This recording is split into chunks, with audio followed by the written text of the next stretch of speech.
Zoth versus Garrosh. You dare challenge the War Chief! Our gifts are not your weapons, War Chief.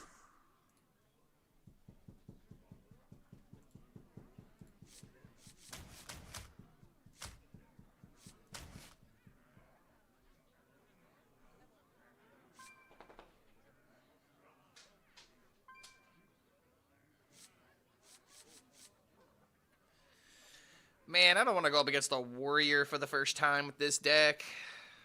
This is gonna suck if I queue into anything aggressive, but it's just gonna have to be what it has to be.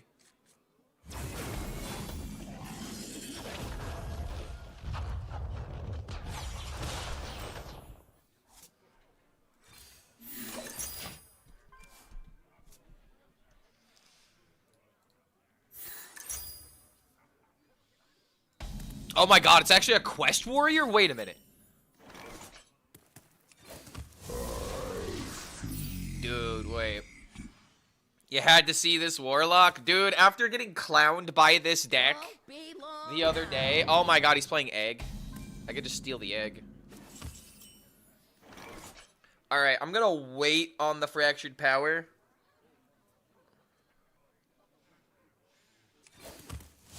But he always plays egg here, and then we just always take it. And then we can go, like, fractured power. He's playing egg? Yeah, correction, we're playing egg. Don't steal the egg, it's rude. I mean, he's playing Quest Warrior. He has another win condition. And we can act like we top-decked it.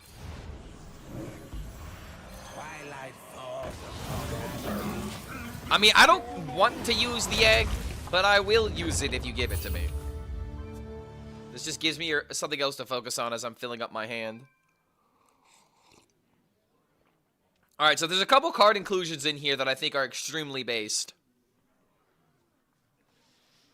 We're playing Whispering Stone. We're playing the Dragon Soul package. When I was looking at this deck, you want to know something that was really, like, surprising?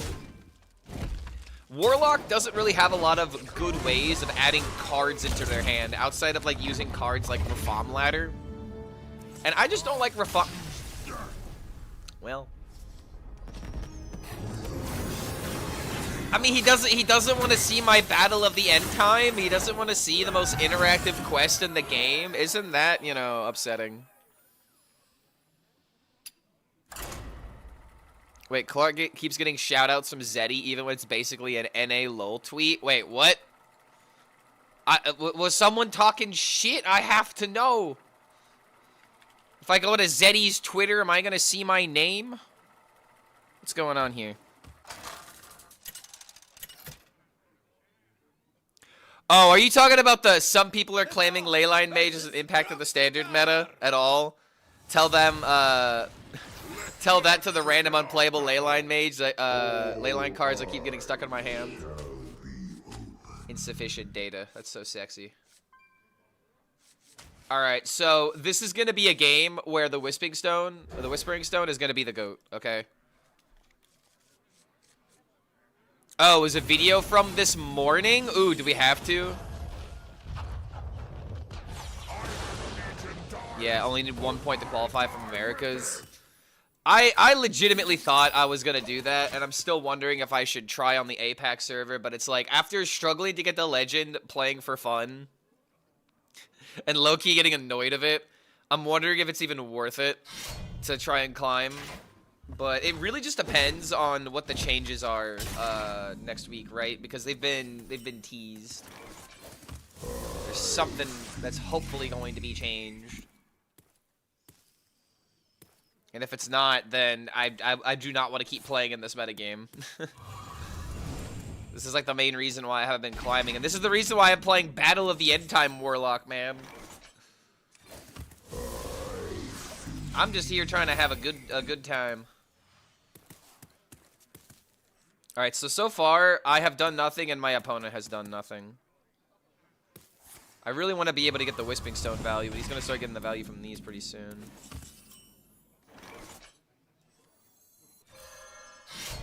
Alright, so we play this, draw another card, play this, and then on turn 6 we complete first step of the quest.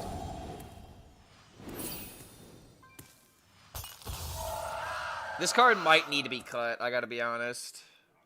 One thing I was like almost thinking about adding into this deck was just like a bunch of 1-mana cards that get cards into my hand.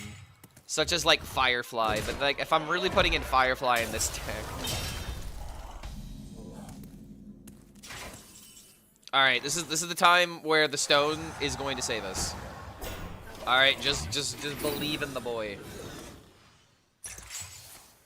He's gonna absorb all of this damage. I wish this thing had 1 or even like 2 attack. Awesome room setup. Ooh, thank you, thank you.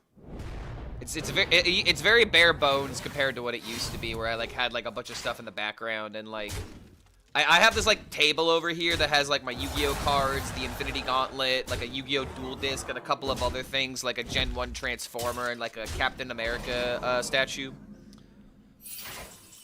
Alright, well, we completed the quest, but at what cost?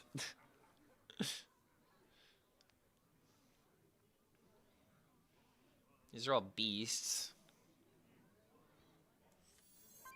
So you're telling me it's possible?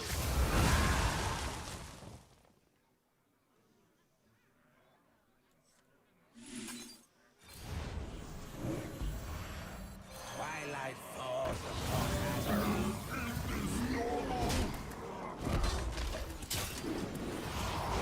Still dead. Wasn't even a chance here, bro. Is this TikTok Warlock? Yes, I'm hoping to take advantage of a very slow gamer. I am hoping to queue into a slow, like, ramp druid. Or, the very first game I queued into off stream was against a Marithra druid. And I was actually, like, really close, but I feel like I misplayed. And then on stream, I queued into a quest warrior, and I stole his egg, and he immediately conceded, so...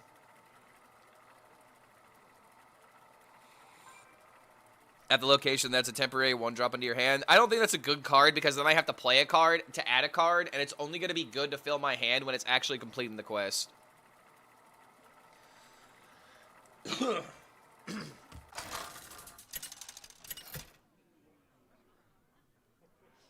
Yeah, I love the retro wave. See, this is just a superior background, because it also works with the lights that I have. Like... The lights kind of, like, shade a little bit, and so it looks like it's breathing in the background, which is something I love that type of effect.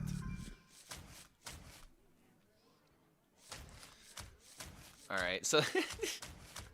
Clark, how bad is the Battle of the End Time? It just, you know, when I don't keep it in my hand, the rest of my hand just becomes better. Isn't that just really funny? What's the stone for? Adding cards into our hand that also cost health, so that way it's easier to throw stuff out of hand to complete the quest reward. It doesn't sound like a great purpose, but it's a purpose nonetheless. So. Here you go, man. Whispering Stone action. I'm telling you guys, it's broken. Alright, so there is an argument to not play quest on turn 1. I can just play this instead and then tap. Ooh. No. We let him know. Alright, we let him know. What's up? This is actually like kind of like a really good setup here. Because not only can I Doomsayer on 2, hopefully denying him the board. Because now he can't play Shatter card. This is actually beautiful. The greatest Doomsayer that has ever Doomsayed. Doomsaid. Saw your Megadium is level 68 this time. Dude, it's like that whole thing about you know, if you post something on the internet, it's there forever. It's because if someone screen caps at the moment that you post it before you delete it, you can't undelete it, you know? And I find it crazy how people see that, like, and I try to delete it almost instantly if possible. Alright, oh, this is actually such a good response.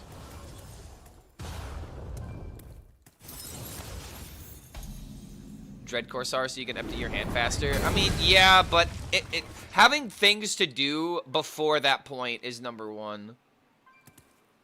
I don't want cards to have too narrow of an idea, and the biggest issue with this deck is the fact that it feels like you have to tap so much.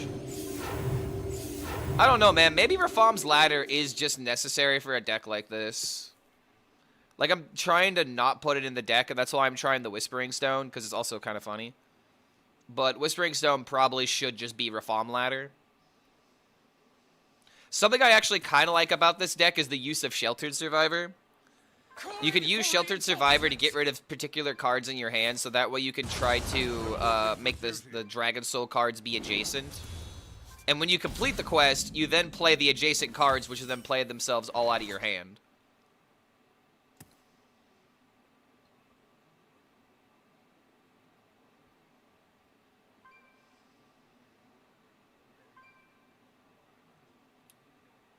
If I coin the 5... 7, 8 when I draw next turn. I'm thinking about just tapping because I want to complete the quest. I'll shelter you. I could just do something like this. Shallow Jasil could help. I mean, that's an 8 mana card, which also means if I'm doing that to complete my quest, I on turn 8 am skipping my turn to fill up my hand. I would hope I could fill up my hand before turn 8, and then I would, you know, I'm hopefully discarding cards by that time. I was thinking about Shallow Jasil as well, but it's just like, it's so expensive. This deck has an issue of surviving. Oh, 68 was it last time? Oh, okay.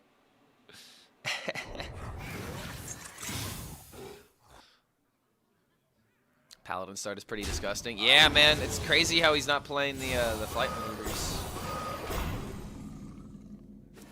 But I guess he's just waiting for the primo time.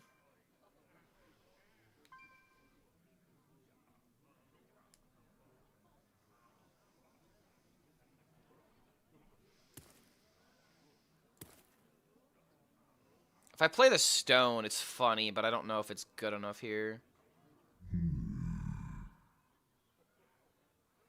I want to say it's play stone, because then it forces him to trade, but if he plays the shatter card with, like, other minions, then this isn't going to be enough to clear. Part of me is wondering if I just clear the board now. Oh my god, I'm just getting wrecked by these auras, man.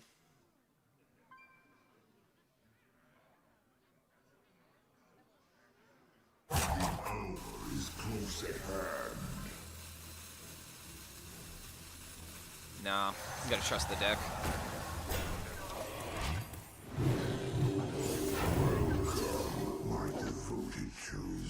I'm at 275 watching streak. Once I hit 365, I'm never watching you again. Oh, shit.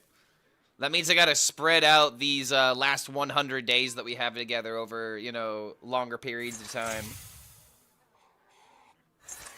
Why don't I like the current meta? Too predictable, too easy, and like, factors that are outside of your control are the reason why you win, and I would rather decision-making be the reason I lose a game. It's so easy to win in this particular metagame. Going first is more important than making meaningful decisions, and personally, I do not like aggressive metas, and it kind of feels like if you don't like aggressive metas, then you're just kind of shit out of luck.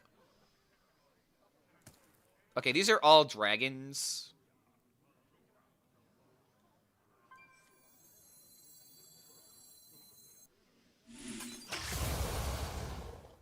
Like, imagine if these things just didn't have Divine Shield. I'd actually have a decent clear. Also, if he... Okay, the thing that really upsets me, if he didn't play the Aura, I'd be clearing this board right now. That is very upsetting. I somehow hit his phase. Calling for reinforcements.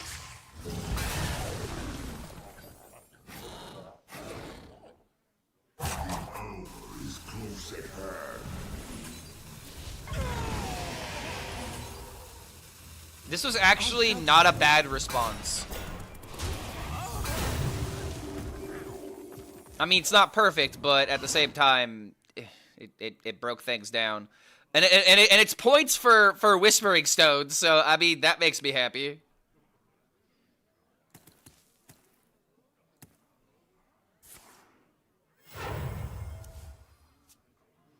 Having a blast with my Battle of the End Time Miracle Hunter. Normal look, only filling your hand fast with the pack, and then 2-mana Parrot to repeat it. Parrot Sanctuary, Busy Peons, Red Giants. Believe it or not, you could actually high roll finishing playing and triggering the quest as early as turn 5. Dude, I wish you would have shown me that when that was happening, because that does sound like fun. Meta feels like if you don't draw an answer turn 1, you lose. I mean, I disagree with that. It's not about drawing an answer, it's just about having a curve. Curve is more important than anything. Initiative is the most powerful thing in this game right now. And if you just don't have that, you don't do well. Okay, I get to clear this board still. Okay, hold on, we living. Dude, is the stone unironically helping me to win this game? If you play Gelbin, then I swear to fucking God. I can't just Siphon Soul it.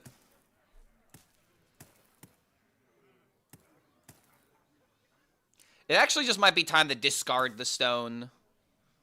Because then it's much easier to set things up, right?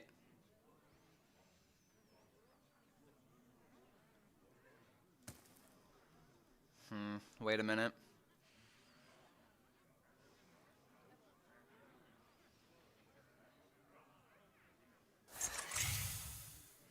You can feel him start to sweat a little bit, right? Did I fill my hand? Yes, I've already filled my hand because of the stone. Stoned gaming.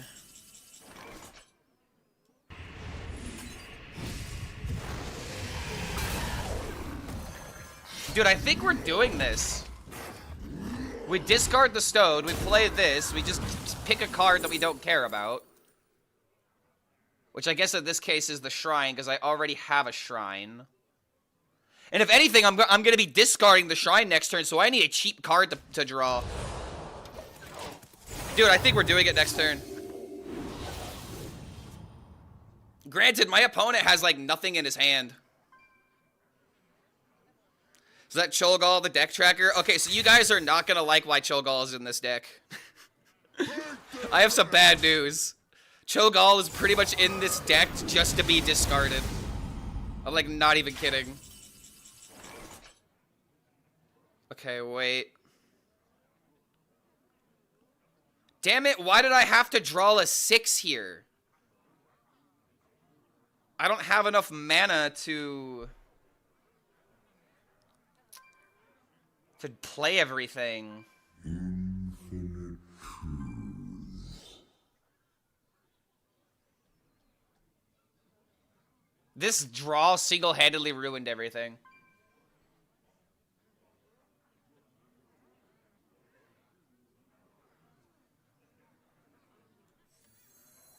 The veil wanes.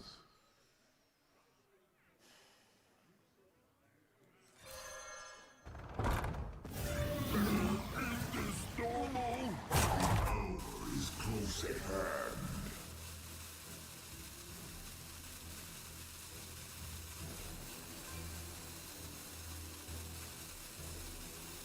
This is bad, dude.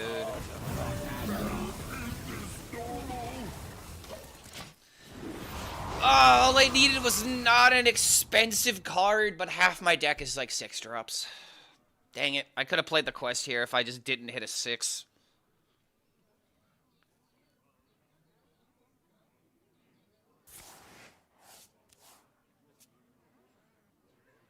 Who dares disturb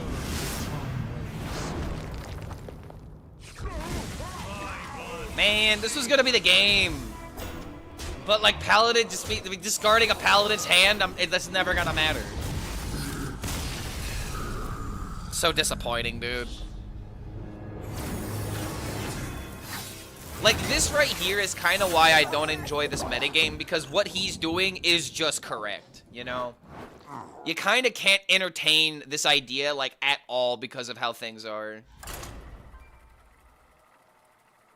It's unfortunate, dude. All things considered, we did a good job playing around the bullshit that he created that game. And the only reason why it failed is because we missed the 50-50 on drawing a cheap card. Worst case scenario, if I didn't hit the if I hit the 50-50, I could have just played the TikTok. I could have drawn cards, and then maybe I could have done something. Maybe. All right, so I'm going all in for faction power here.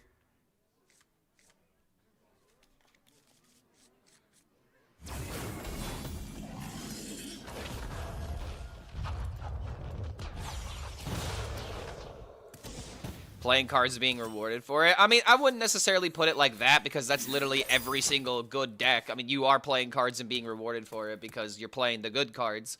But it says more about the lack of answers.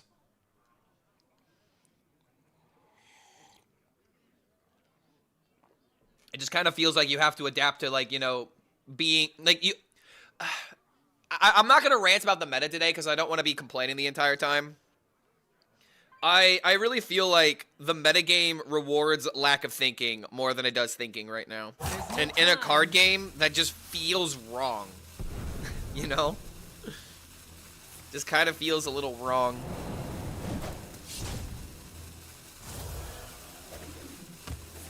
Play Magic the Gathering then? I plan to. I literally plan on playing a Magic the Gathering tournament later this summer. So yeah, that's what I'm doing. Suggestion taken, heard, and literally executed. Alright, tapping or... No, I don't want to play Doomsayer on an empty board. Alright, I think I have to change this deck around. The Sheltered Survivor hasn't had a meaningful interaction yet.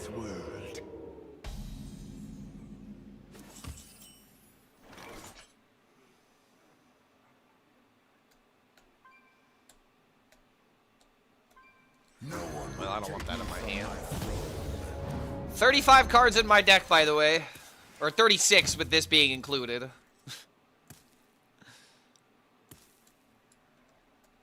Care to make a wager, friend? We should cut King Lane. Yeah, I know, right?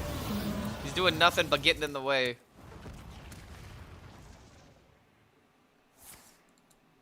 Reporting for duty. Reporting for duty.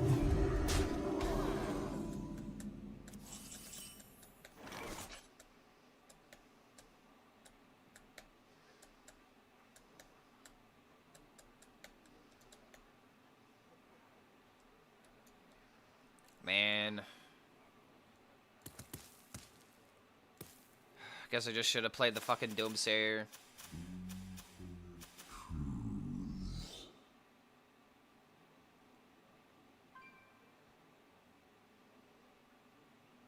Man, this sucks. The end is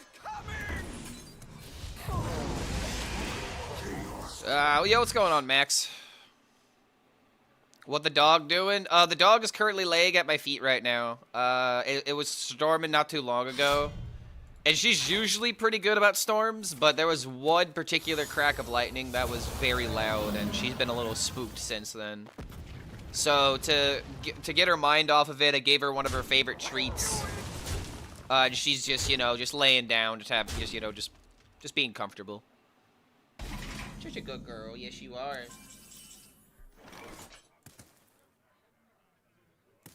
Alright, well, we're just kind of dead, no matter how we look at this. This right here is why I don't want to conform to the aggressive meta.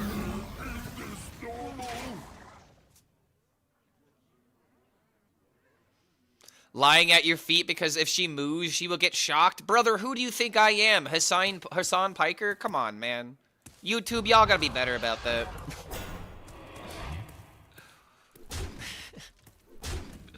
The easiest, like, dude, I still find it completely hilarious that he's doing everything in his power to not pretend that he didn't do that. And it's like ever since that moment, he hasn't been able to live it down. Rightfully so. You know, once a dog shocker, always a dog shocker, you know? Oh, wow, that's how that works. Well, that just got me killed. That was fun. I love these Dragon Soul cards, you know, immediately getting me killed. Pre-rotation Quest Hunter, I wasn't around then.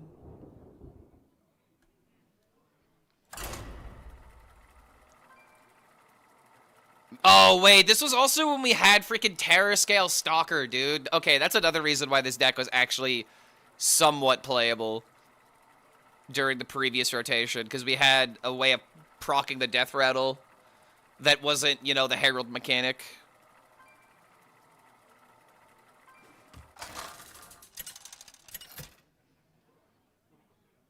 I got so pissed drunk with my buddy yesterday, and now I slept in a way that I can't fucking turn my neck upside. Yep, dude, welcome to being 30, man. Like, when you're...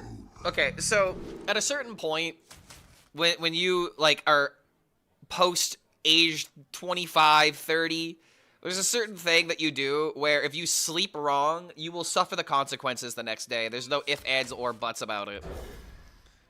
This is why you gotta practice good sleeping habits. Because God forbid you're like, you know, like a stomach sleeper that like really puts a lot of pressure on their neck, and that's how you comfortably sleep. And now you can't do that anymore. Yeah, practice stretching too. I mean, but if you're drinking, you're not gonna stretch. But that's something you're supposed to do in the morning. I don't know, man. I think stretching, water, very important while you're drinking. But you don't think about that while you're drinking, so you have to do it beforehand. And, like, I had some drinks yesterday, too, but I didn't go crazy. I only had 3 beers. Nothing too insane. Alright, hold up. Quest Mage versus Quest Warlock. If I could discard his cards fast enough, then no quest. But he plays a lot of 1-drops. Yeah, and no amount of Tylenol will help. Yeah, dude, you're gonna have to skip the Tylenol and go straight to morphine.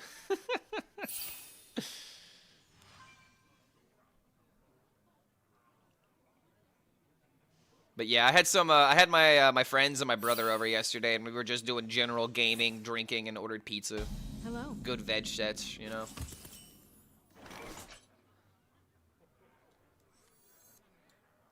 Play the Doomsayer now, or just keep tapping. Goes to 7 and then 8. If I play the card, I'm at 7. Actually, if I play the card, I'm at 5 because I don't get the tap.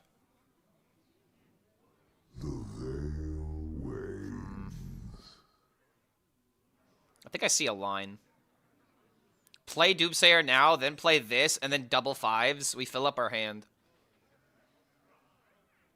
How much is a pie in Indiana? So we got 2 medium pizzas, 2 medium 2-topping pizzas, and like some, you know, like garlic bites or whatever. With delivery and tip, it was about $32. It was like $8 per person. So, you know, reasonable. I mean, things are more expensive here, but it's not like California gas expensive. I don't think our regular gas has gone above $5 a gallon yet, versus like in California, it's already almost $7.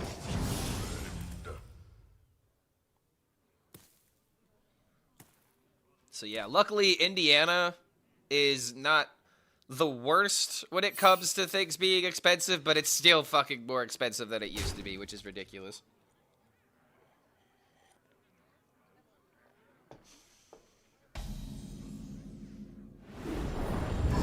Sad thing is I'm actually nowhere near 30. Oh, wait, really? Oh, I thought you told me you were 30. Well, just better to learn now.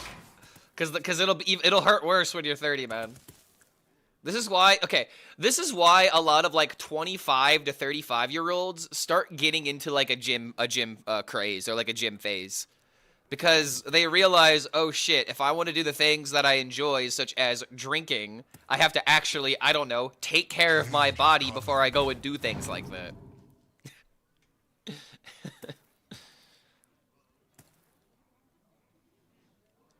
So yeah, just, you know, food for thought. All right, I think I have an idea on how to switch up this deck and how to make it more consistent.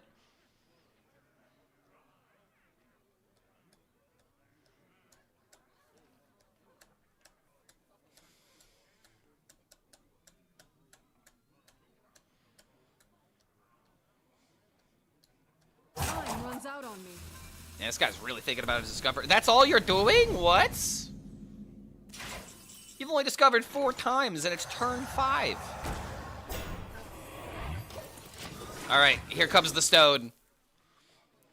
32 in terrible shape, trying to get myself into a new routine. It's hard to build the discipline, not gonna lie.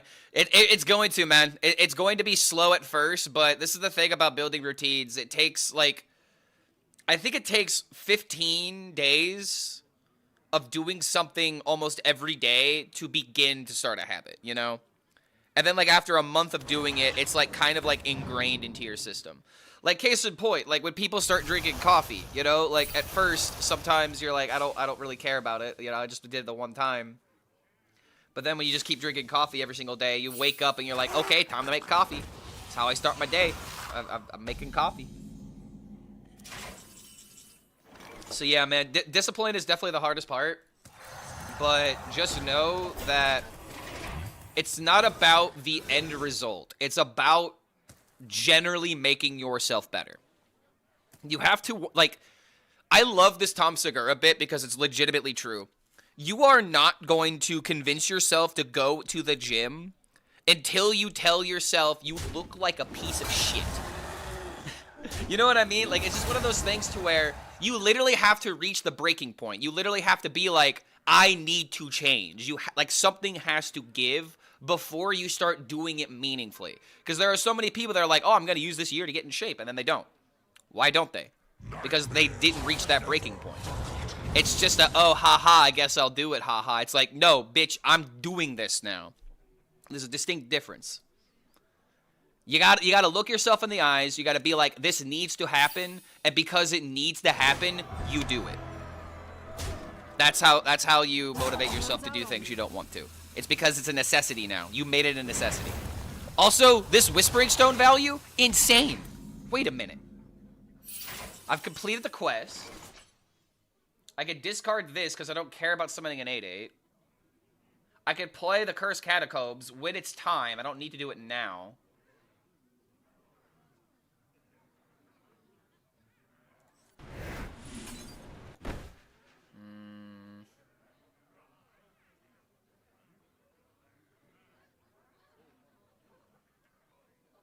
There's a lot of things to consider here.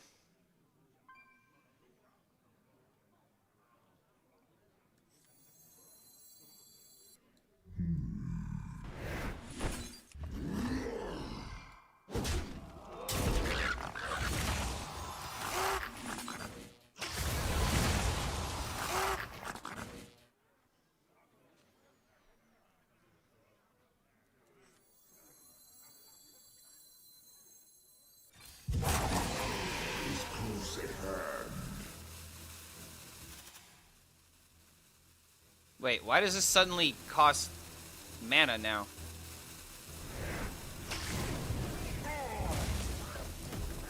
Oh, it doesn't. It was a visual glitch.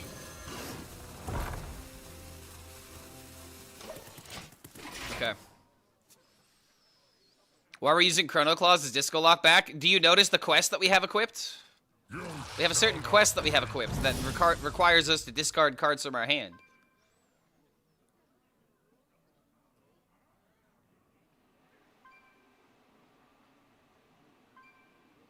Tunnel Terror can help you fill up your hand faster with temporary cards.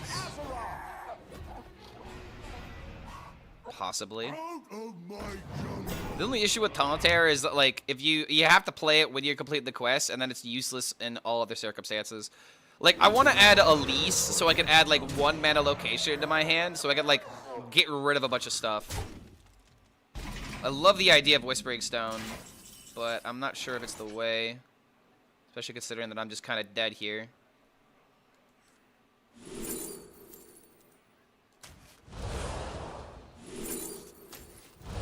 Come closer, critters. Come closer, critters. Doesn't exactly look like we have a shot here, but...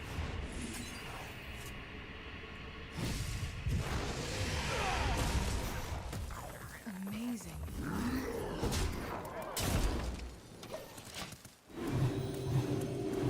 Yeah, I don't like these Sheltered Survivors. I gotta change this deck up.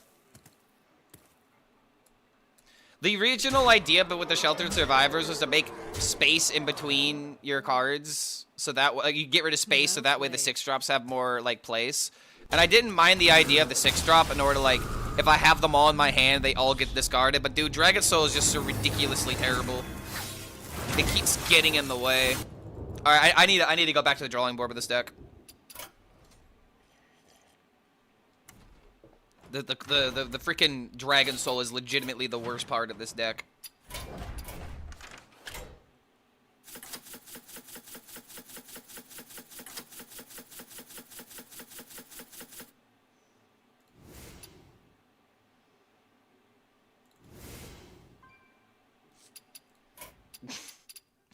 Oh, yeah. Oh, wait. It's Optimus Prime. I have to accept the call.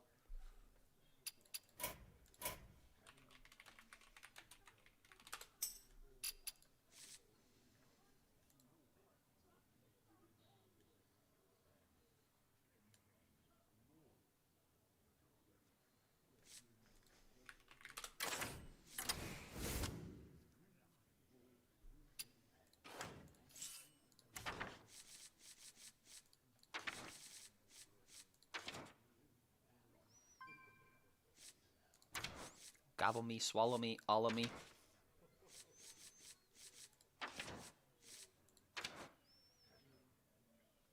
Crazed Alchemist.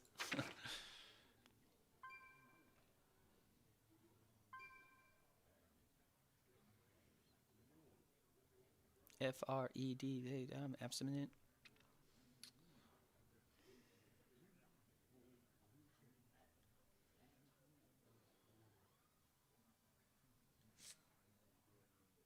What about an 8?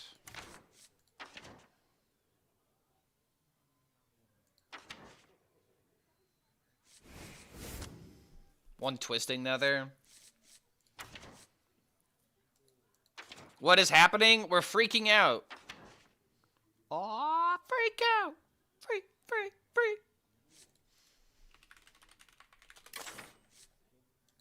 Nah, Umbra would be bad with Whispering Stone.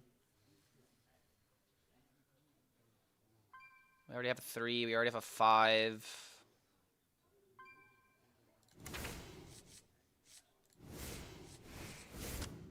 One Whispering Stone for the 5.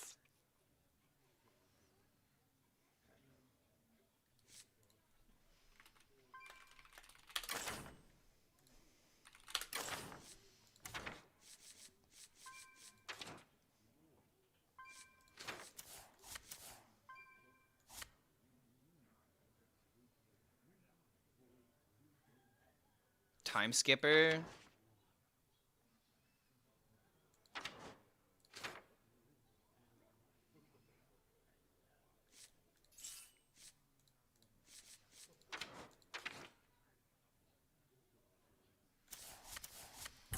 Do I ever just have to?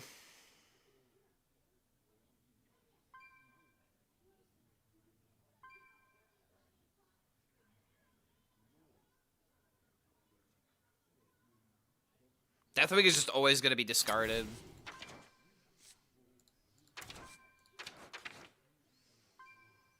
It's better just to choose a 7 that maybe has an application that we could utilize. Dude, imagine if Warmaster Blackhorn didn't get fucking nerfed because everyone bitched about the previous control meta. Oh my god, this card could actually have fucking worked in here. Like a way of like, kind of like building the deck in a slightly different way.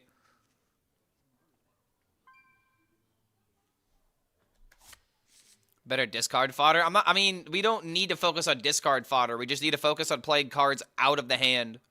The Chrono Clause is just there in case we have something like Cho'Gall or Twisting Nether, and we could easily just get rid of it. Which is the funny thing about this. Like, it's here to fulfill the Elise requirement, and Chrono Clause is going to get rid of them anyway, so you don't even care about utilizing them.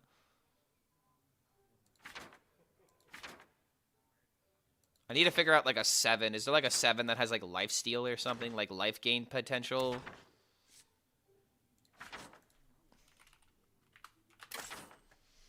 The 7s for Warlock are, like, so ridiculously bad. Unplayable, and need to support it. Do we have enough dragons, maybe, to support, like, a Chillmaw?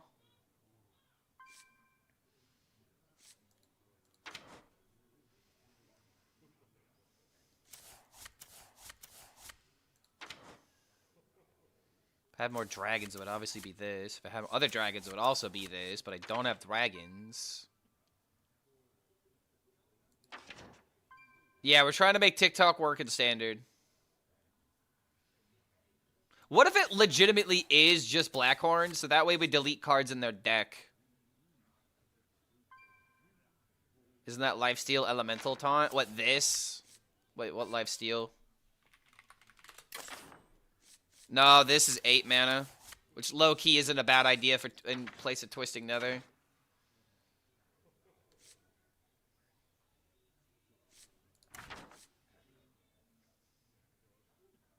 I do not want to add Animancer to this deck, but it would be a way of like, oh, dude, what if this is like actually the fucking line? Hold on a minute, man. No, stop it, Clark, stop it. I mean, it actually fucking makes sense. Is the funny thing. Like, it kind of makes sense. I like the song, but I'm gonna skip it. I like the song too, but I'm also going to skip it. This is the vibe I need right now. Cho'Gall, but no Deathwing. Why? Cho'Gall legitimately is in this deck to be discarded.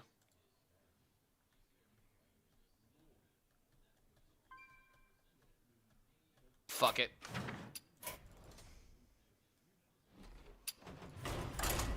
Do I want to try the Hunter? No, I don't want to try TikTok Hunter because TikTok Hunter is even worse than TikTok Warlock.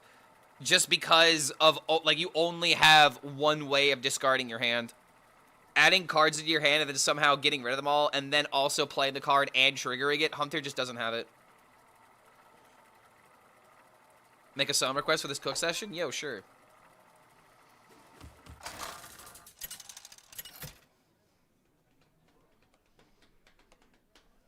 This card, like, this deck is just so bad, dude. There's just, you have to somehow make this deck win. I can't wait for him to draw Gigasaur. Well, that's the funny thing. I can get rid of it. Like, there is a benefit to it being in my hand. And since I only have one, I'm less likely, hopefully, to get it. Hungering Ancient? Too bad of a card, personally. But then again, if I play it on 7 and then he eats a card, he adds stuff into my hand. It's actually not a horrible idea. Come closer, critters.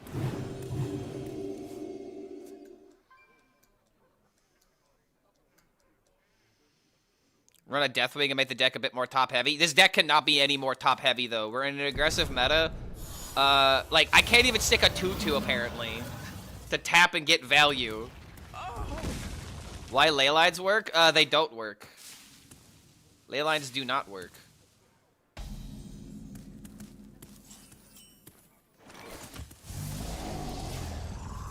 Alright, this is already failing, unfortunately.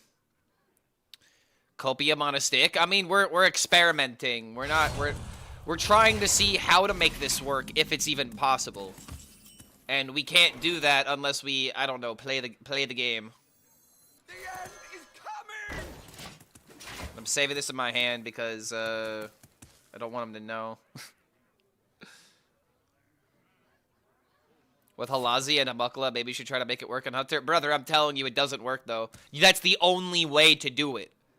If you do not draw Mukla, it does not work. And even when you draw Mukla, you don't have a way to trigger the TikTok. Which means you have to wait on top of all the other waiting that you're doing to finally get the actual payoff of the deck, which is killing the 8/8 and discarding your opponent's hand.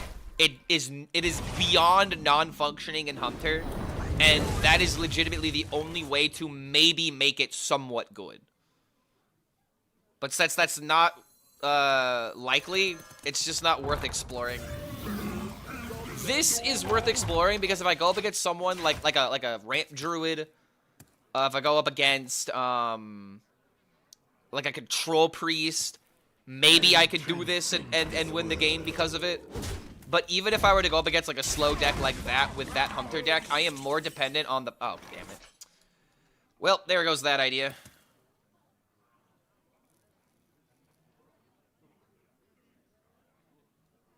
You know?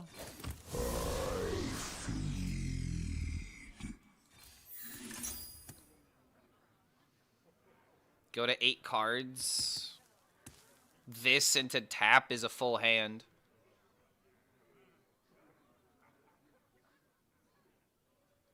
And then I could go like this into like Doomsayer and then start throwing out all the cards.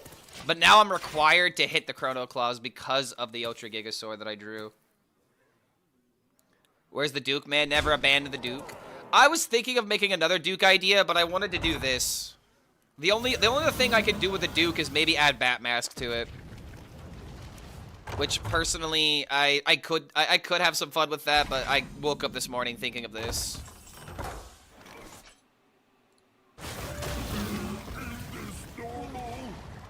Alright, so first part of the quest is finally complete. Now I'm going for you. Twilight falls upon Alright. Oh, I missed your song, didn't I?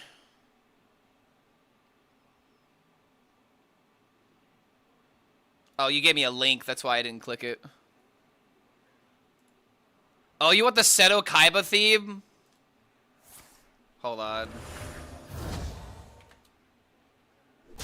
I knew it!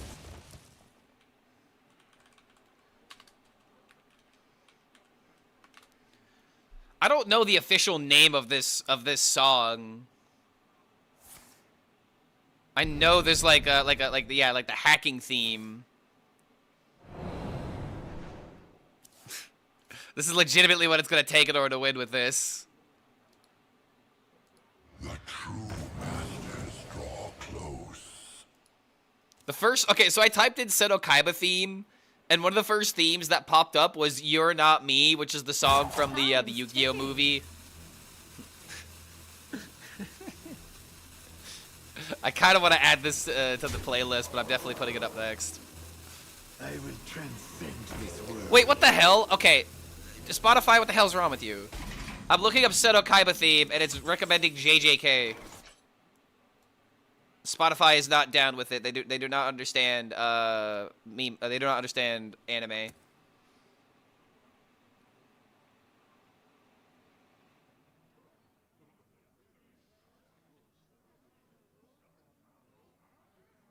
The veil wanes.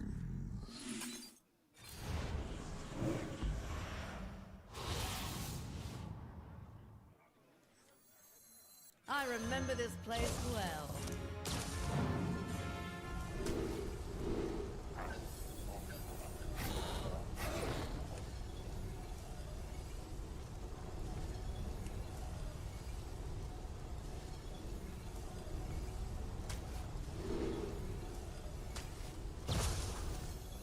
Come closer, critters. All right, we're surviving.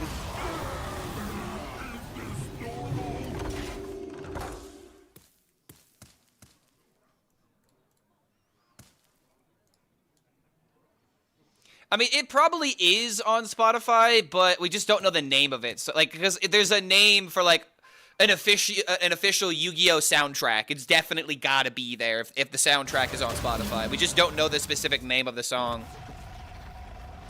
How do people enjoy anime? It's the same way that you enjoy having the name Easter Bunny Murder and obviously trying to rage bait, brother. You know, how do people enjoy rage baiting, but yet here you are trying to do it? So it's the same concept. Maybe just put yourself in other people's shoes. Great to see you having fun with Hearthstone again. Yeah, I saw that a lot of people are doing playoffs right now. And I was debating on also just playing seriously, but you would just go to the other people to watch them play seriously. I can't take this metagame seriously. It's so... The moment I start playing to win, I realize how trivial it is. And I realize how I just don't have fun with it. Like, I'm essentially just, you know... I don't like playing competitively because I know what the game is, and I don't like the face of the game right now in terms of the competitive decks.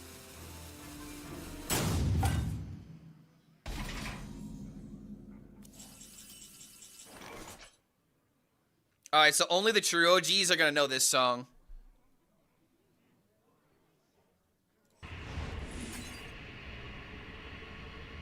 Dude, no, I'm winning the game. Don't disconnect me. I'm actually fucking winning.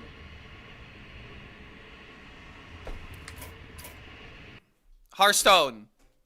Hearthstone, I play Quest Warlock. It's already difficult enough.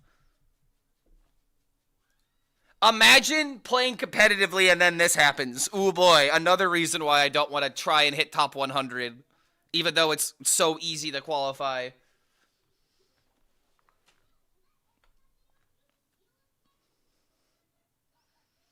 Infinite Arbor Druid that looked fun is not viable. No, it's definitely viable. I'm just moving on to something else because I'm making a video about that already.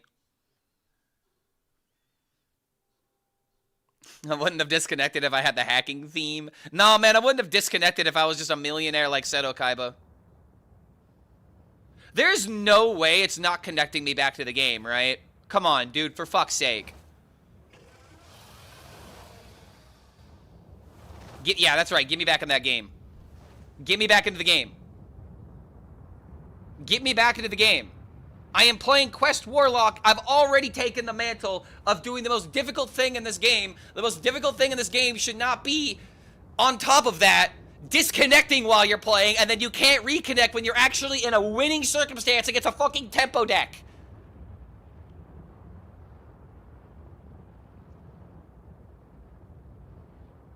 I will not reconnect. And just I know. Just let me farm this for content. Cause this is pissing me off.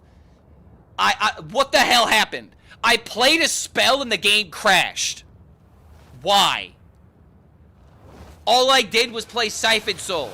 Why did that crash the game? My connection is fine. I'm streaming right now. Clearly my internet is fine. So how come I have to accept... dude...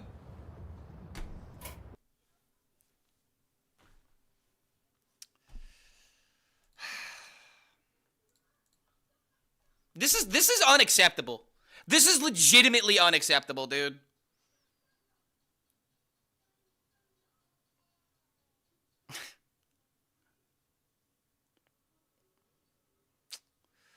Well, I mean, the other idea that I had planned for today, if you guys can read the title, is that I wanted to play some Marvel Rivals with chat, because I want to play the Dino character.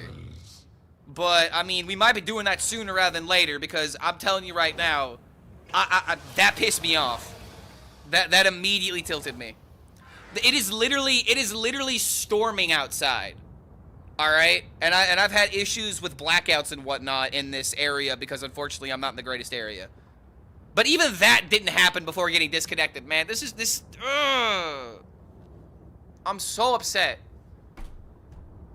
I'm so upset, dude. I mean, I'm gonna go like... I don't want to go again.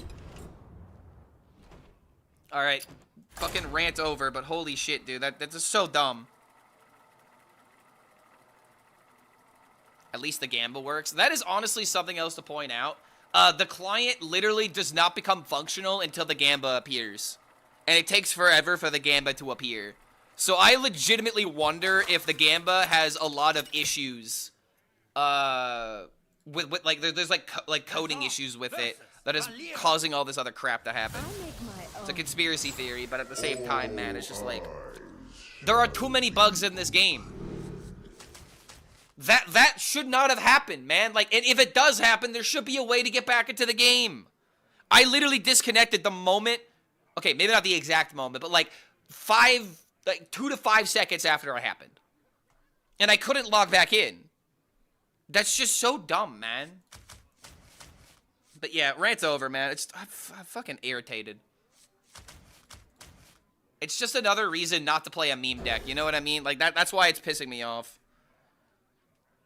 It's like if I really just wanted to hand my MMR to somebody, I should just, you know, queue and then immediately concede instead of doing this crap.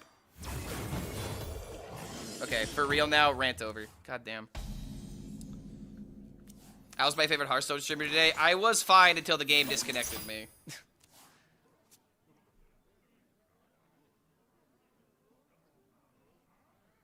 Some little indie company can't take this. Why don't you buy a signature bundle for $100? Do some Gamba and buy your class sets.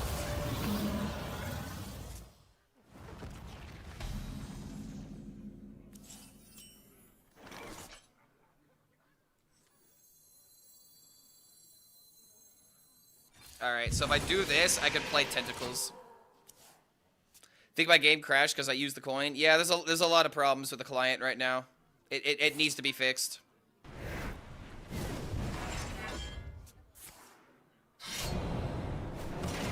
Like, if I was in a mood to make a video about it, I'd make a video about it right now. But I want to have fun. I don't want to be critical. Okay, so we can just play Animancer next turn. Come closer, Chris. Probably just gonna win with the Gigasaur, it looks like.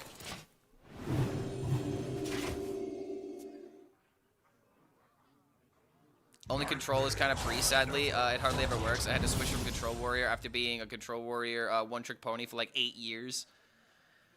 Yeah, I mean, if you want to play Control Warrior, you're pretty much playing Egg. Because it's the only control tools that work really well. And you can use that alongside the Edge. It's just sad that that's your only option if you like control. I feel their spirit.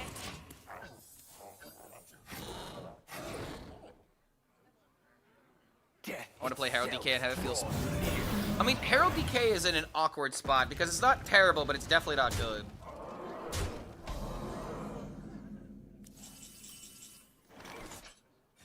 Burning within. Crazy what happens when you add a Gigasaur to the deck.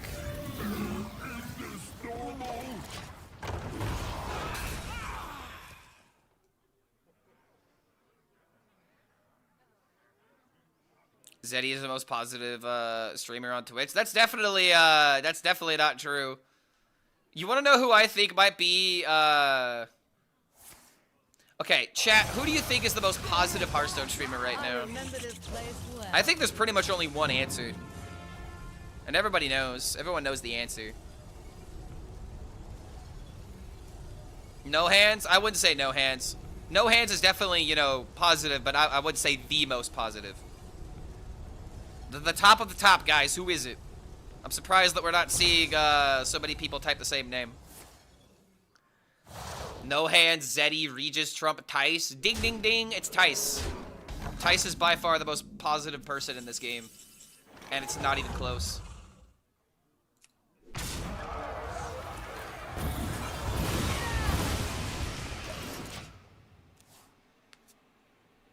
Dane? I would say Dane is the chillest vibe, has the chillest vibes in the Hearthstone community. Because, like, he gets frustrated, you know? Like, I don't think I've ever seen Tice, like, legitimately, like, rage get mad. Tice doesn't even care, honestly. I mean, that's definitely not true. He's still competing. If he truly didn't care, he would just play the game and never play tournaments. So that's not even true. I'm banned in Tice's chat? How? How are you banned? What did you do? I don't understand why every tempo deck has one-trick pony win con. Rogue can bullshit you from 30. Shaman has weapon combo. Warrior has Gramash combo. Warrior doesn't really have a Grom combo. Demon has Brock's combo. Annoying.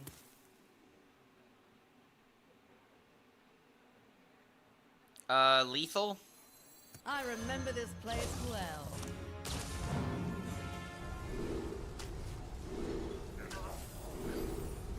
GG.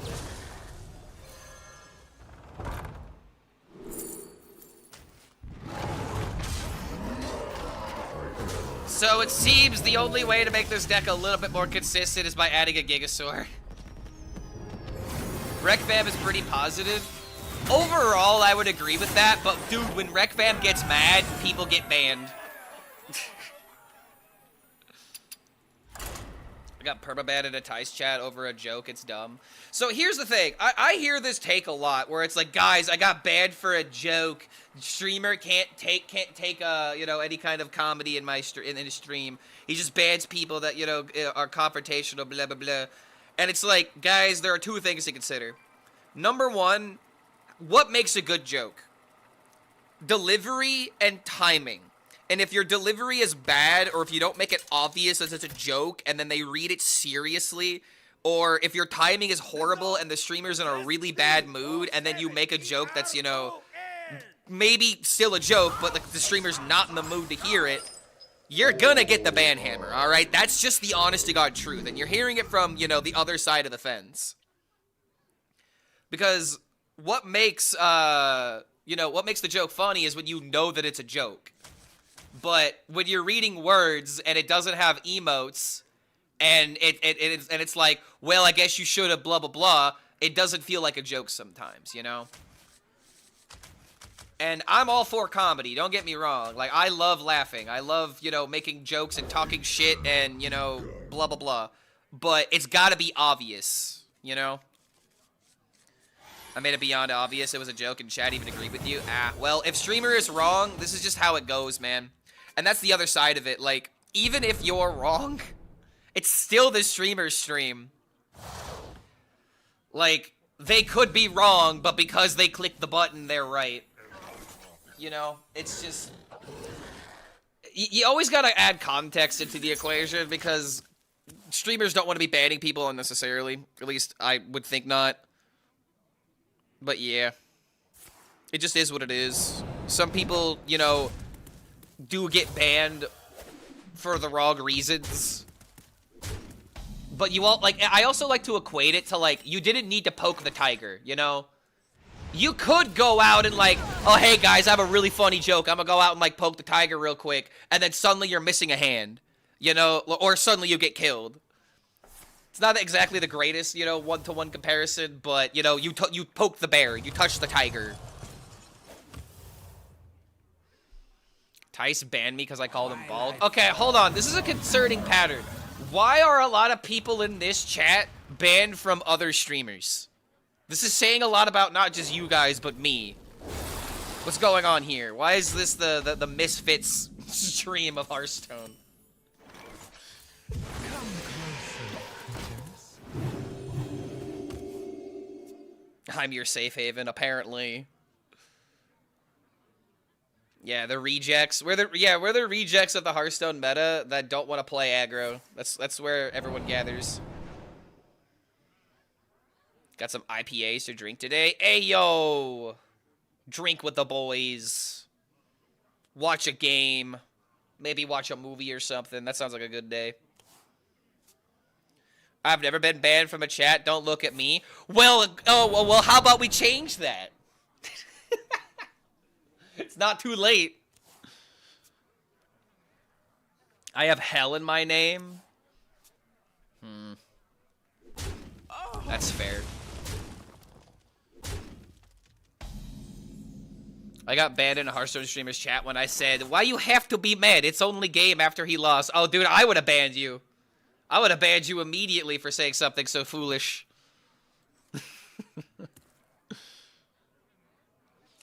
Is only game. Why you have to be mad? This is why I am mad. I'm trying to make deck work. I have played 3 games with deck. I have had Gigasaur in hand 2 games with deck. Ah, mad. Yeah, why are you mad is like the worst thing you could say to a streamer, actually. No, that's not true. The worst thing that you could say to a streamer is their IP or their actual address, because that instills fear. That's probably the worst thing that you could say to a streamer is like, oh, really, is this you? And then it actually is you, and then you're like, no, that's not me. That's my grandma's house, actually. Yeah, my grandma's there right now. I don't live there. Turns off stream. I got banned for saying the streamer was a bit salty today. Yeah, I totally get that, because if someone is mad, they don't want to listen to reason, all right? If someone is upset and you're like, oh, hey, streamer, you seem pretty upset, maybe you should smile more. Oh, no. Oh, you're fuming. You don't want to hear logic. You want that man out of here.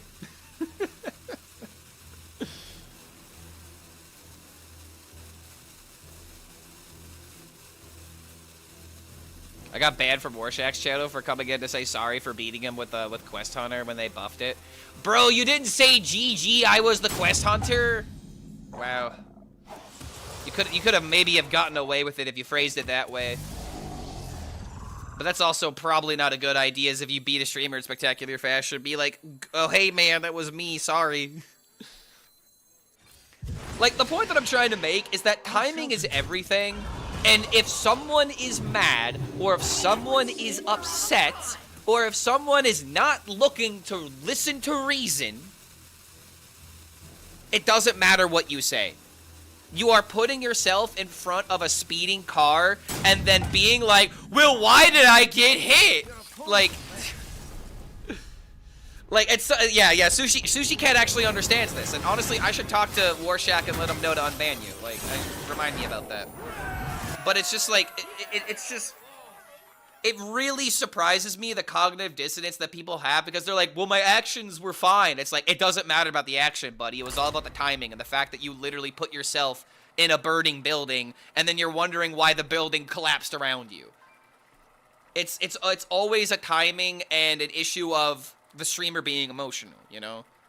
There are going to be emotional times, especially for Hearthstone streamers, where something goes wrong and they just have to react. Because if you don't react, then you're just sitting there like this.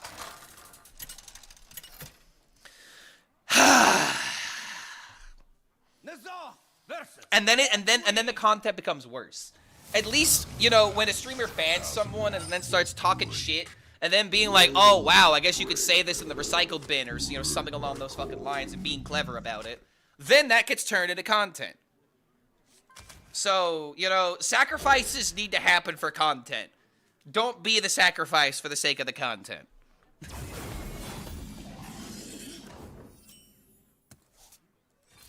Have we completed the quest once yet? Nope. Did someone say goth wife? I did not, but if there are any goth babes that are looking for, you know, becoming a wife, you know where to go.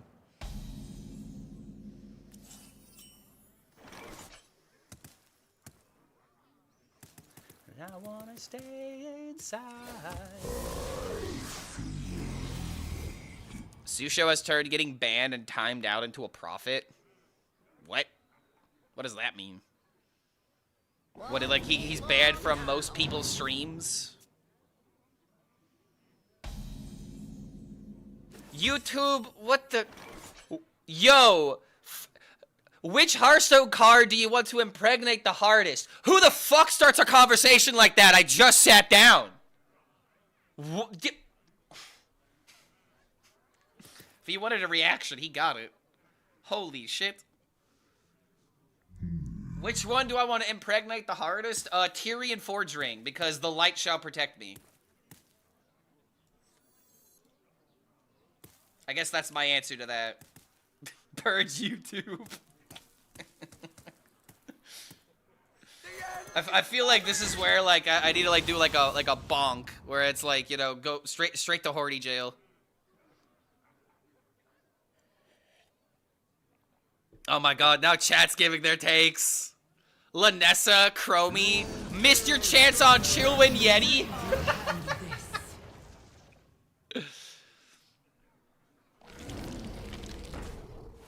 When are we going to get banned from Roblox speedrun stream? Oh, dude, that's, you know, all I need to do, okay.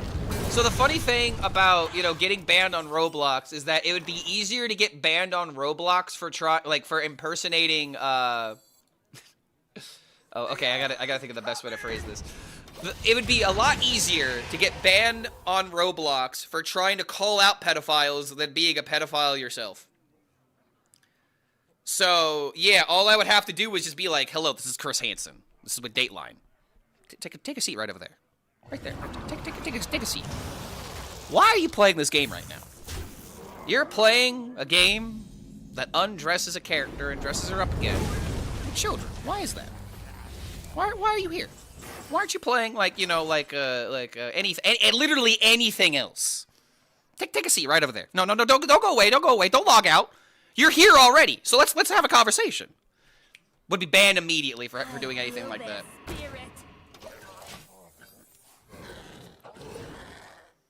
And that's honestly, because of that whole debacle, I have a younger sister. Okay, I have a younger sister, and I talked to her mom about it. And I was like, look, I don't want her playing Roblox because of this entire fucking situation, dude. Like, this is legitimately a fucking Unhinged. So, this is just another great example. If you're ever going to be a parent, alright? If you're ever going to be a parent, then you need to know what your childs are doing. Our mom, her mom, she's my half-sister. It's my stepmom. So that's why I said her mom, because it's technically not my birth mother, but I like to just, you know, let this... it's an important distinction to know, just so people know where I'm coming from. Because I'm not, like, 100% active in her life, just because, you know, she's a child, you know? She's doing school, she has a bunch of other stuff going on, I've got stuff going on. We see each other during holidays, we see each other when we can make time for it. But we effectively have, you know, our own lives.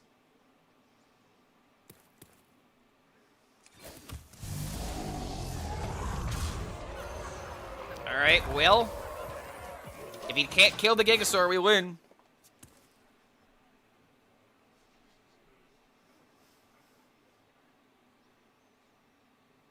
She's a child. She doesn't have a life, I suppose. What do you mean? Children have the most busy lives imaginable because of things like extracurricular activities. Like I literally got sent a photo the other day where it was my little sister and my grandpa. What appeared to be in front of like a football game or something like that for their school or something. So dude, I was the most busy when I was a kid. And I listen. Like, I had things that I had to do. Like band. The years that I played baseball, I also did a lot of baseball. Baseball, huh?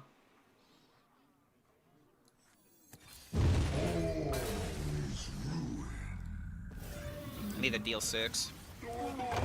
Oh, dang it. Tapping into this would have just worked.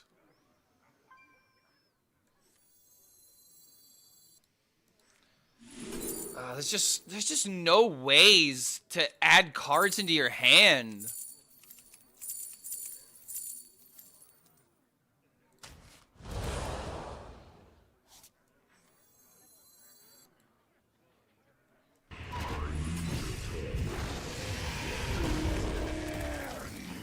Part of me is wondering if I should have found an opportunity to play this and just start hitting face.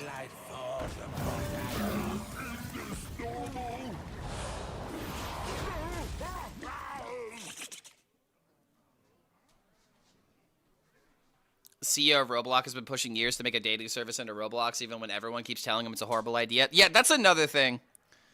That's another thing. Why don't you just make a brand new product that's not tailored towards children, and then go out and do that dating idea? Because it's not necessarily the dating idea that's the problem. It's who you're trying to market it to. It's literal insanity. It's actual insanity, man. Play some Oblivion music from Skyrim to this stream. It's beautiful. There have been times where I play some Skyrim themes, especially when I'm listening to like gamer soundtracks.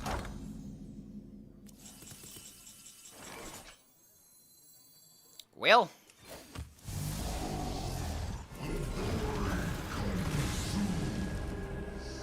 Alright, this deck might need Rafam ladder. If I take out the Possessed Animancer and take out the Gigasaur, I could put in, like, Rafam ladder and then maybe could salvage this deck idea.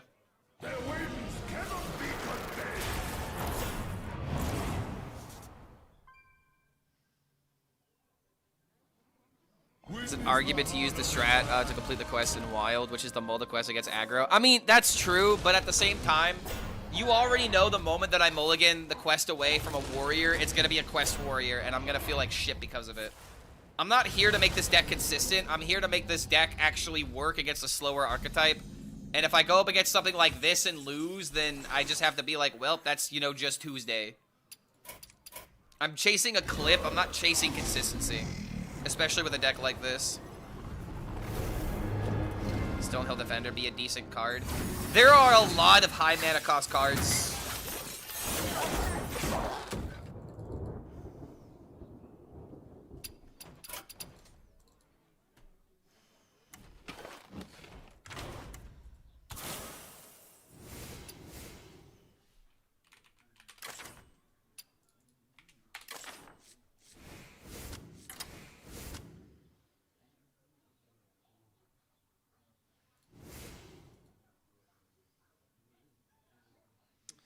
This is the other issue with having this card in the deck.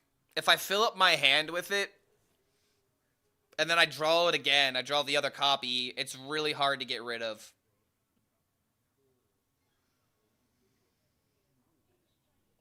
Dude, the more I think about this deck, the more I really don't want to try and play it.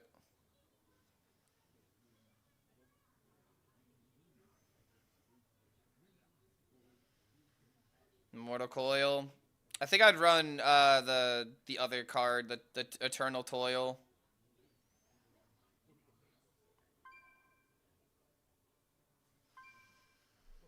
Chasing Clips. Say something controversial to Clips. Like I think Zeddy is a psyop from Blizzard to make it seem like the community is heard. Nah, that's not what I believe happened. What I believed happened is that Zeddy's voice became so prominent that they had to bring him on. Because everyone would just, you know, like, especially the Reddit, you know? Zeddy became such a force to be reckoned with that they thought it'd be easier to work with him than against him. Could say the same about Clark? Not even, dude. I used to be the most positive person streaming this game. And then I played this game long enough and it kind of, like, whittled away that positivity.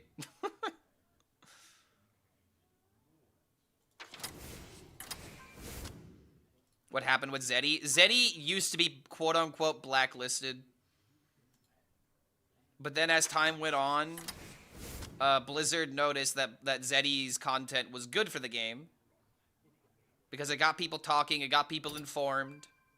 Zeddy is like one of the only people that actually does like daily or weekly or daily updates on what's going on in the game. And nobody else really does that effectively. Like there are people that make, you know, balance patch posts and stuff like that. What do I mean blacklisted? I mean blacklisted, meaning that they essentially have you blocked. Meaning that they have you on a list of creators that they don't want to work with.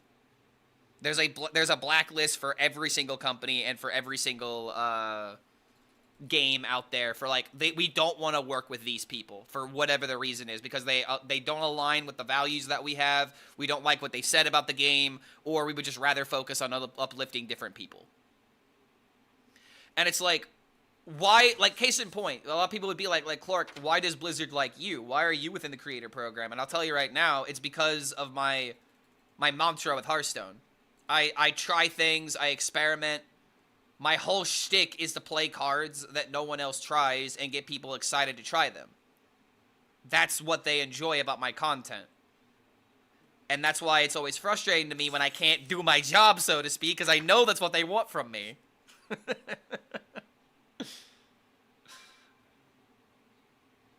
Because I don't fucking need them.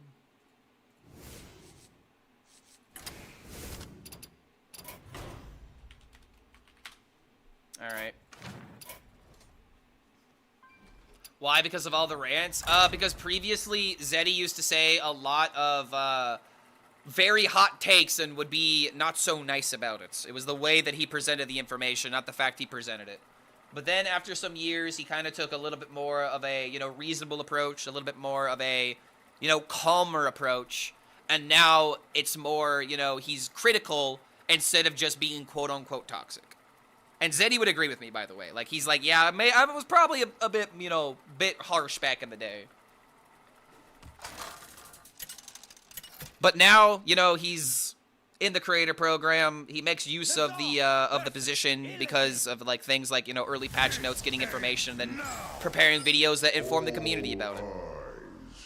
So it's kind of funny how he's essentially, you know, Hearthstone's unofficial, official newsman. He's like a news anchor for Hearthstone damn near at this point.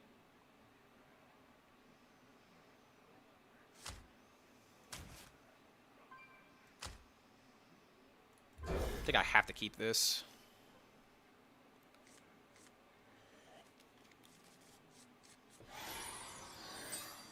Who would you say is the biggest standard creator for standard? I mean, it's Tyson. It's not even close. It really just depends on what exactly is your definition of biggest Hearthstone creator, because it could be biggest Hearthstone creator of all time, biggest Hearthstone creator that is still active, biggest Hearthstone creator on Twitch or on YouTube. And I would say the biggest Hearthstone creator right now for Standard, legitimately, that only does Standard, would be Tice. But generally speaking, the biggest Hearthstone creator right now, I would say, is most certainly Rarin. Tice got rolled in the Masters Tour today, unfortunately. Yeah, that comes with the territory. Gotta go next.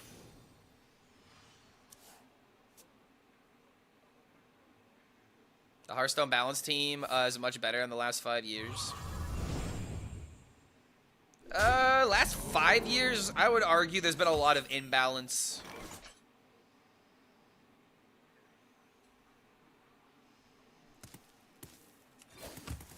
Alright, I've completed the quest. If I decide to not play a card here, how am I responding to 4/4 and getting hit for a lot? I could play Hellfire into Toil into this. So there we go. We have first step completed. How many points to start a meta that runs Cho? There is no way Cho could ever be a playable, like, meta card. That's like asking the devs to somehow make Millhouse Mana Storm into a playable card. There are some cards that are just strictly put into the game for a fun idea, and you just have to accept their weaknesses with their potential strength.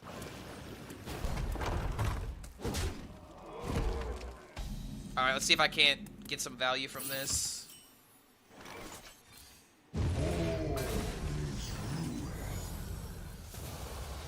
Closer, critic. The worst part about this quest is the fact that, like, by the time against most matchups that I would pop this off, they're gonna have no cards in hand.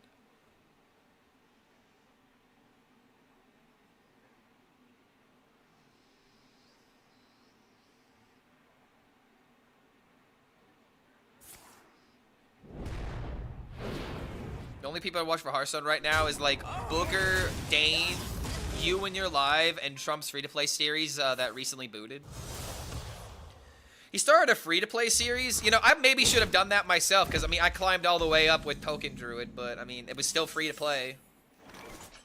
And now we're seeing the reason why Reform Ladder sucks in this deck. Oh my god, we can't play Reform Ladder. It's, like, actually beyond unplayable. Because I can't empty my cards. I can't empty my hand with this card. Oh my god, this deck is so bad. Infinite truths.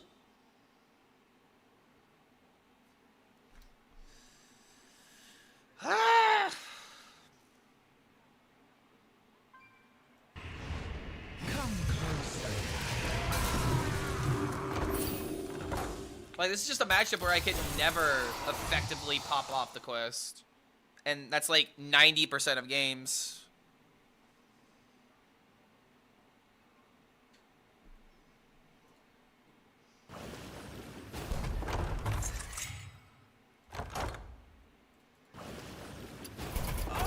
Dude, this just blows. I can't even do anything realistically fun with this deck.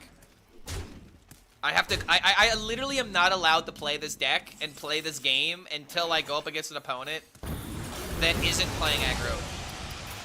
This is why this metagame frustrates me. Like, I know the answers and I keep coming back to the same shit.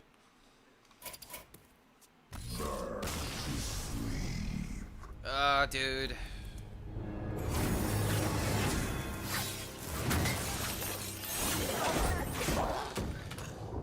Oh god, this deck is literally unplayable.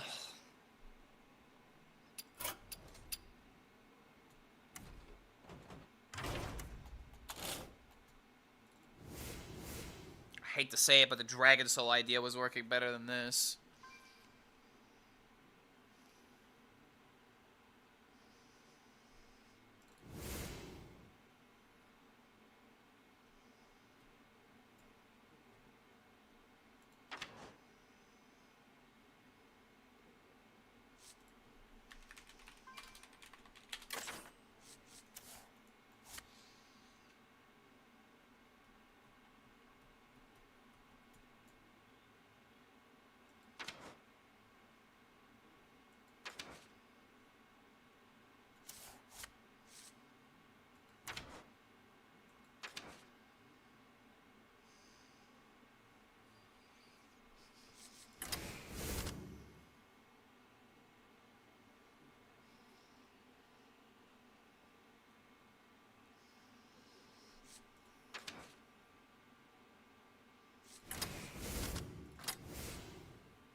I want to try this again.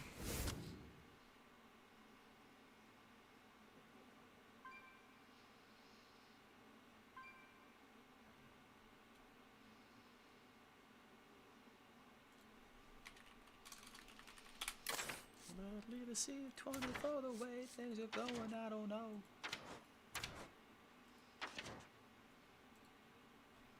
Yo, Pel BMG coming in with the 15. Thank you for that support, man. Thank you for being the first sub of the day. Welcome back to the Horde, my friend.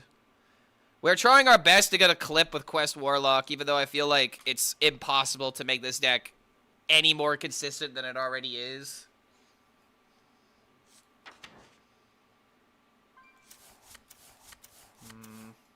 Oh, my lights are about to switch colors. That's why they turned off. Do we plan on winning with this shit? I mean, I don't know. You should ask Blizzard. Because I don't think they made this deck possible to win with.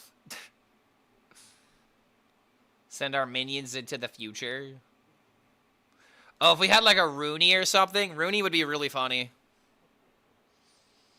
Is it better to, is it not better to play full Herald Lock, or without Egg it's unplayable? Without Egg, Warlock is unplayable. The Egg is the one thing keeping up the entirety of the Warlock class right now. You maybe could argue as well as Gigasaur and Animancer.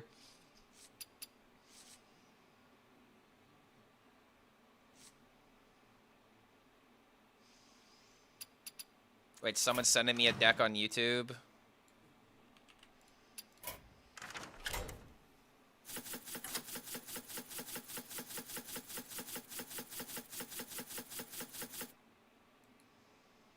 Holy shit.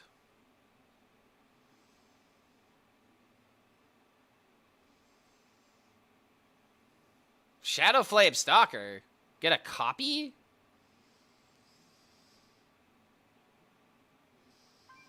You beat one Priest and one Egglock and Legend? Well, that's why you beat them, because they're slower decks than you. Like, if I were to queue into one of those, I would actually be doing well, but all I'm doing is queuing into aggro.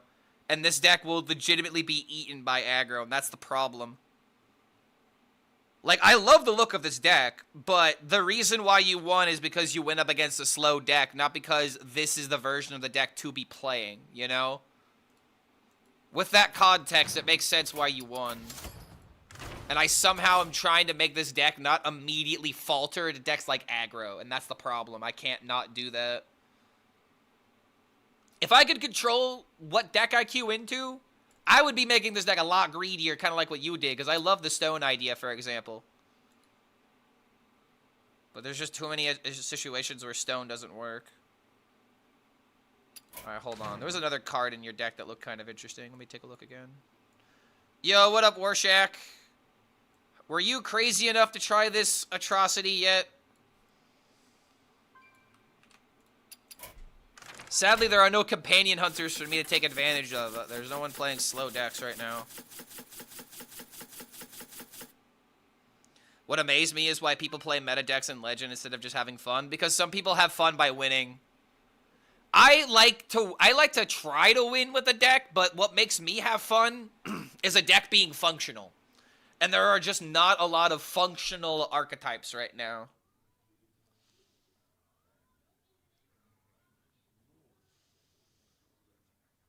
After 30,000 hunters and demon hunters yesterday, I don't remember anything at all. Well, that's what you get for being top 500. Or were, like, when you were top 500, because I'm assuming you fell off due to the aggro decks. It's all fun and games until you encounter the real metagame.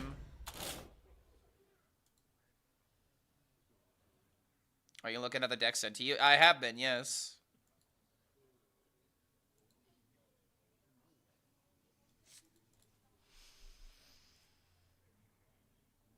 Yeah, 4K to 2K in like 2 hours. Who knew reform? Yeah, I mean, I could have told you that, brother.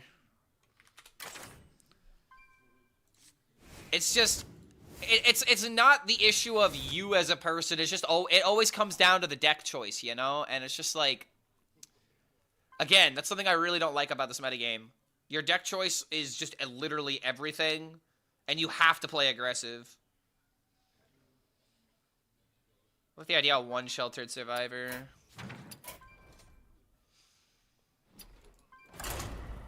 Like, the only comparison that I can draw is that it's like trying to play, hold on. It's like trying to play football without a helmet. It's just stupid to do that if you're trying to win the game, you know what I mean? It's like, oh, but I'm playing for fun. Well, it's like, well, yeah, brother, you're gonna get killed in the first fucking play, though. You're literally gonna lose before the game has even started with this kind of mentality. And that's just the thing that really sucks with trying to play, like, goofy ideas in Top Legend. Because unless it's, like, specifically countering something, you are just gonna get rolled. It really sucks to be in this predicament where you have to play aggro or you're just dead. All eyes shall be open. Alright, I got up against another rogue. It's Rogue's holiday today. And again, dude, it's just, it bothers me where if I take this out of the hand, the rest of my cards become better. Like, this card is literal deadweight. I miss heavy control DK with Reno and Renethal. Some might argue with me, but it was fun as hell. 40 cards and big cards doing big things. I definitely don't miss Lone Ranger Reno. I could maybe get with Renethal, but I kind of have an opinion on Renethal. I believe that Renethal is a card that doesn't necessarily make control better. It makes good decks into better decks. Remember. And it makes bad decks into worse decks.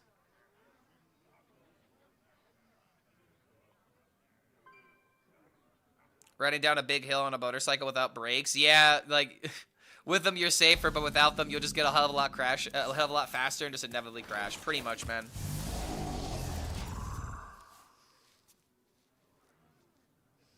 I bathe in the blood of control decks as I put on my aggressive mask on the mark of another tally wall on my wall. This guy's got a tally wall. I mean, there can't be that many tallies. No one's playing control right now.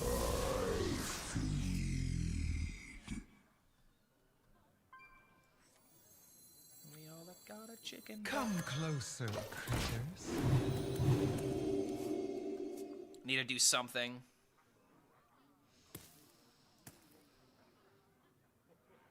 Like Steve Buscemi with the list and lipstick from Billy Madison. I will transcend this world. Okay, every rogue I've played has had this on 3.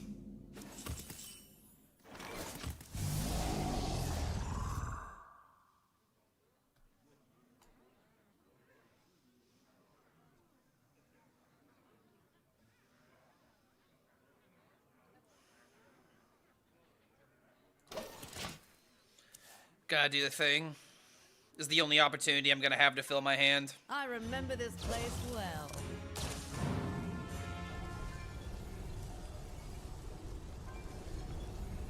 This is another issue with the deck. You have to tap heavy. What would make this deck better? OG Gen Greymane. Oh wait, Quest is odd. Yeah, the only... This deck becomes better if it has better control tools. Oh my god, if I had Defile, I would be creaming. What does a man have to do to get his hands on a card like Defile in this metagame? It'd be so over if we had Defile.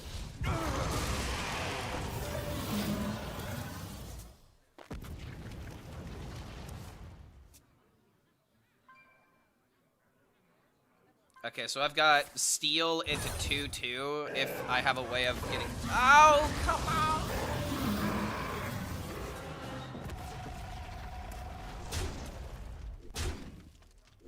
A good card in a deck with 29 cards is still not a good deck? I mean, yes, but at the same time, this deck does nothing but benefit from having Defile because it's a way to stay alive.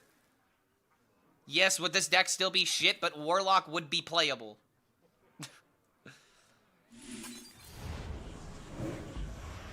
Anyone know in the Hearthstone playoffs? It started today, but coverage doesn't start until tomorrow. And I'll be streaming it over here.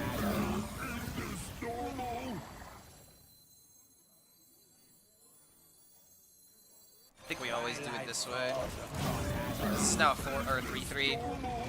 Wait, doesn't this proc first? Oh no, it's at the start of your turn. Never mind, not the end.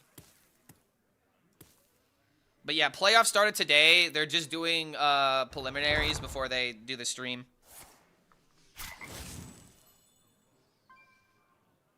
And there he goes, just going face. Because I can't... Imagine if I had a Defile! Oh my god, man. I'm getting agitated, man. Like, this deck is literally an issue of I have to concede turn 1. God. Can I please go up against a slow deck? I went up against one control deck earlier, and he conceded on turn 4 against me.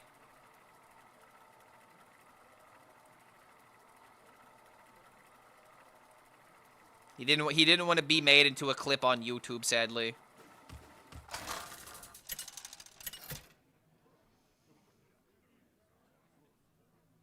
Nezoth versus Rexar. The worst deck in Cataclysm.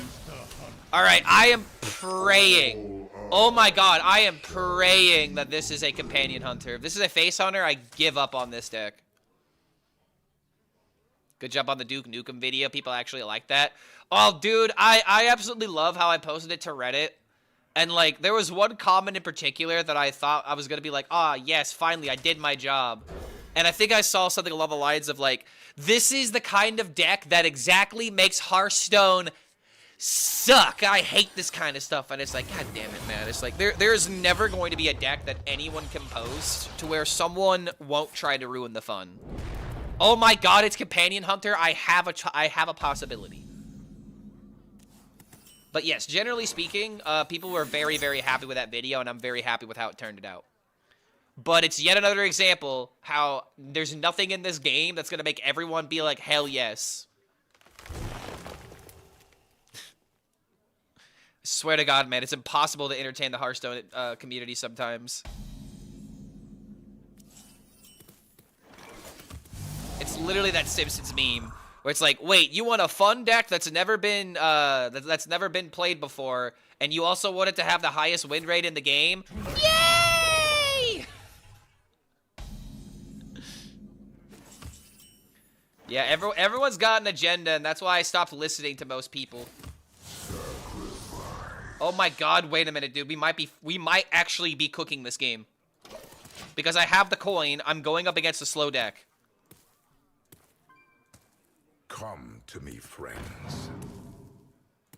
Oh my god, he's actually just playing for board. So we've completed the first step of the quest.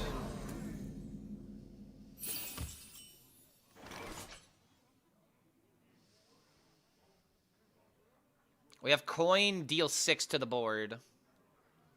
So I think because of that, we just focus on getting cards out of hand.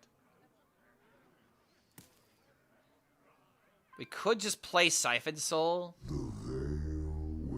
Then again, if he starts trading, oh boy.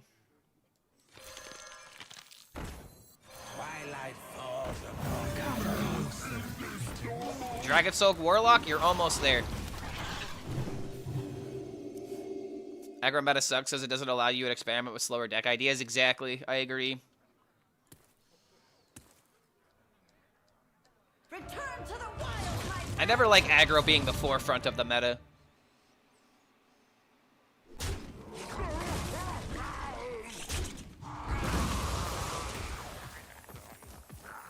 Don't forget, the deck must never be played against me because I can't be playing against a good deck.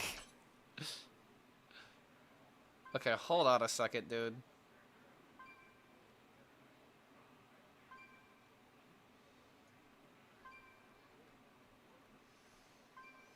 I actually almost got value from these cards. The veil wanes. Trying to get rid of cards, not add more into my hand. But then again, if I do this and then do this, these are playable.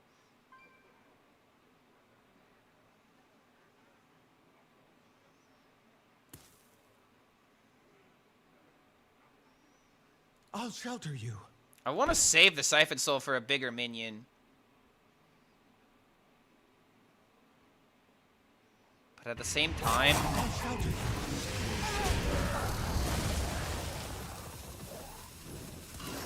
This is actually... Dude, this is like the one aspect I really don't want to see in my hand. If anything, I want to discard this. Because now I'm just going to fill up my hand with more stuff. To the world.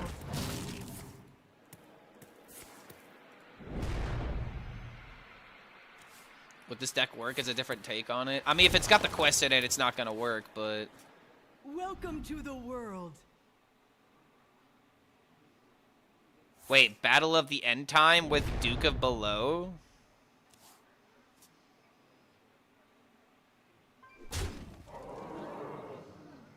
I don't understand why we are putting the quest in this deck, if I'm being for real.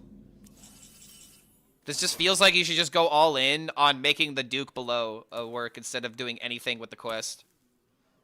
I don't really understand the point of the quest being in there. Okay, wait a minute.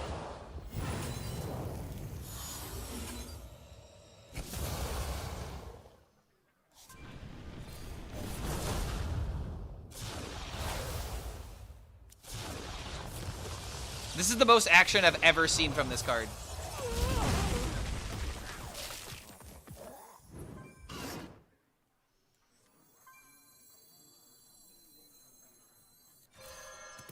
I mean, I still need to get rid of my hand, is the issue.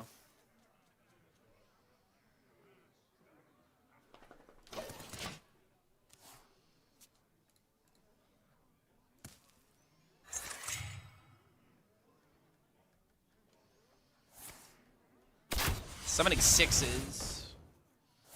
Doesn't have the roam free yet, which is good, but he might draw into it here. Now he's going to be summoning 8s. For 6, I mean, that was not bad for 6 mana, but what sucks is the fact that I had to build my entire deck around that, draw the cards in that particular order, and then even after, like, the clear happened, I didn't really have anything useful to do with the 6 mana. There might have been an argument to have saved it, but it's like, I need to get cards out of my hand somehow. And the issue with the card draw is the fact that, okay, wait. I need the 6 mana card gone. But this is not the time to play the 6 mana deal.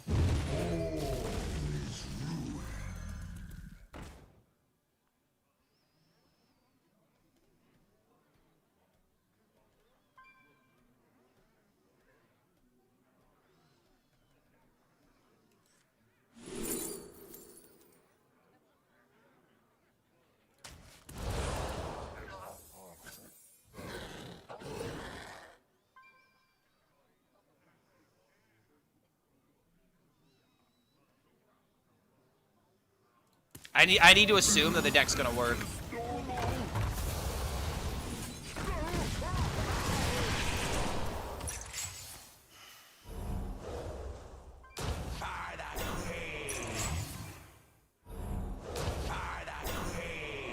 My hand is too full. It's like Exodia, but you don't win the game.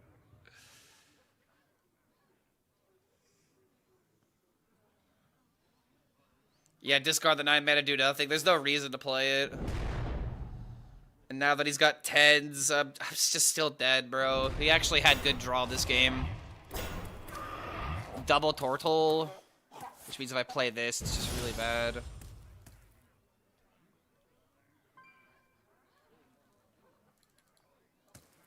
I'm not gonna lie, man. If I just didn't get the draw 3, I maybe had a chance.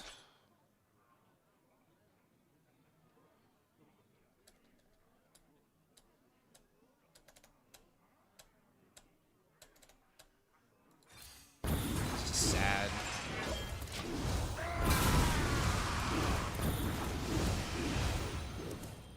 I guess this deck kind of does need Fractured Power just because you need the mana to actually spend cards away. Like, maybe there was an opportunity to play Chrono Claws, but yeah, just... this deck is literally... It's just so ridiculously impossible, man. It's one thing to put a cool idea into the game as like a carrot, you know, stick situation. like, oh, hey, this is what you should do. You should try to make this happen. But it just feels like you just always get to stick with this kind of deck, man. There's literally no way to make this work.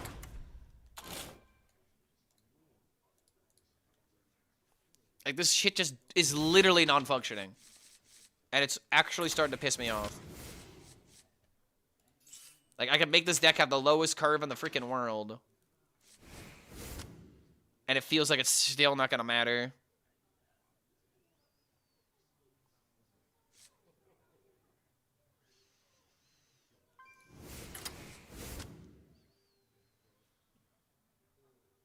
This is my last take on the list, and I'm giving up.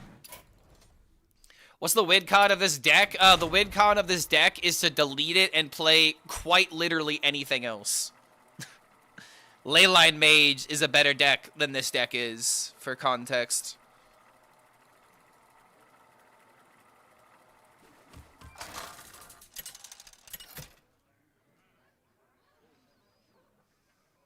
Nazoth versus Uther. I will fight with honor. All eyes shall be opened.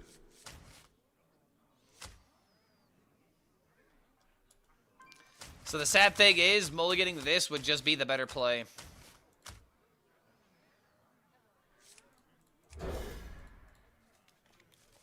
Why torture yourself? Because I don't want to play competitively right now, and if I'm not playing this, then I don't know what to play.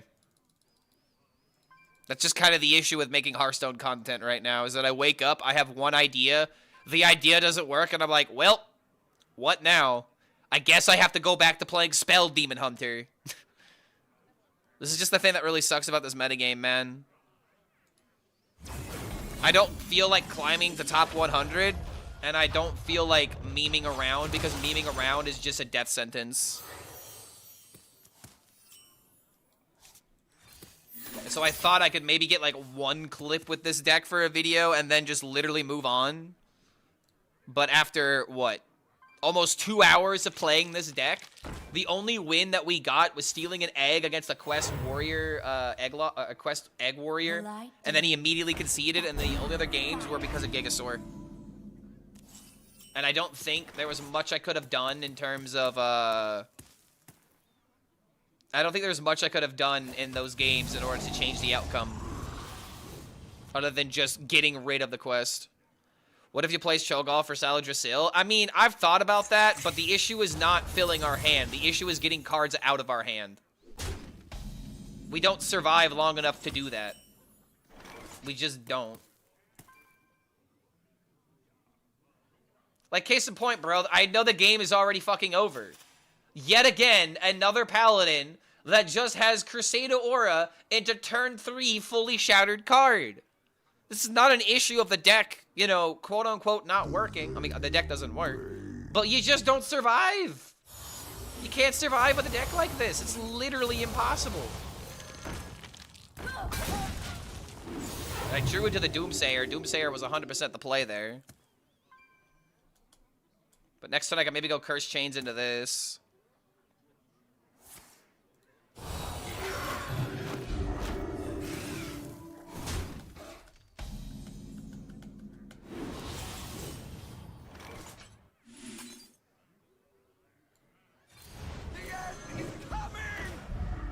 Fingers crossed that this works, and if it doesn't, then I guess just GG, bro.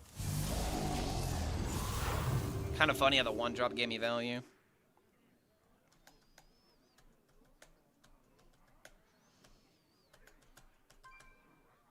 Like, this deck just doesn't have enough healing. You know what might benefit a deck like this? Something like Dark Pact. Dark Pact could be good. Obviously, Defile would be really good. Hell, man, even something like a Deathlord wouldn't even be, like, too terrible. It's just, like, something to get in the way.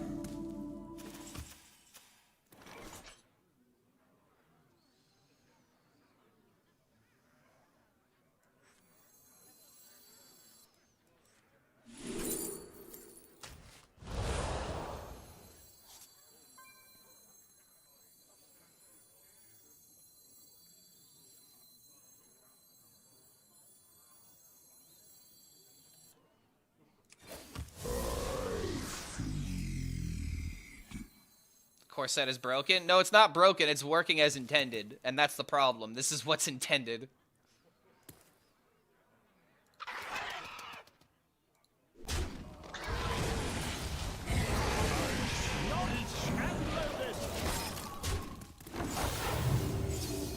It's just like they clearly wanted certain like ideas to work better than others. It's just really sad that control is on the bottom of that list, and we're not allowed to remove boards anymore.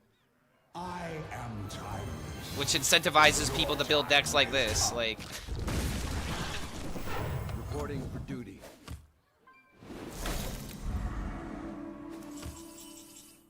Knocked and loaded. this deck would benefit from literally any other board clear except for Hellfire. No, I agree, dude. Hellfire is literally just, you know, oh, so you cleared the board, but they still hit face anyway. It's like, okay, I'm doing this to kill, like, maybe, you know, anywhere between, like, 6 to 10 damage at a time, but all I'm doing is just giving my opponent 3 damage, it seems.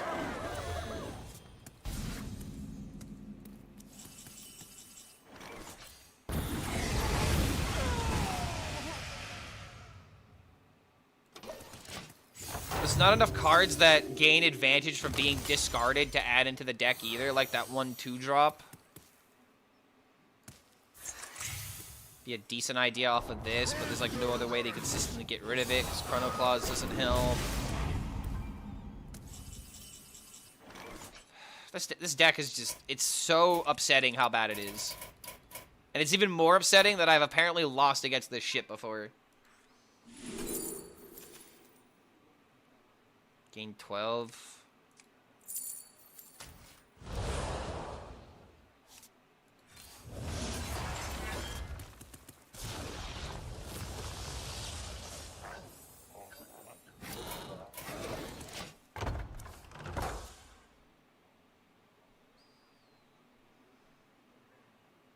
Who dares disturb the time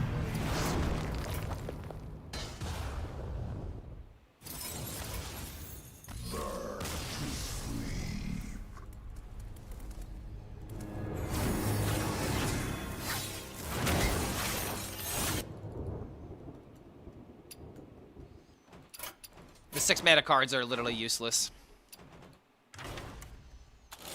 These cards are literally useless.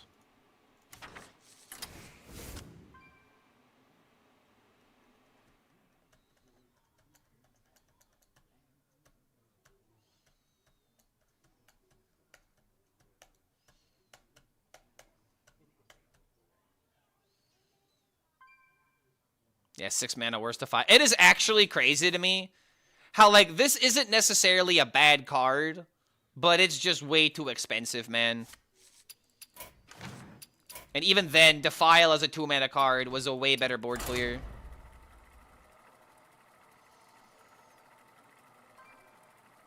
Yeah, dragging these nuts on your soul. More like dragging down my win rate, am I right? Jesus fucking Christ.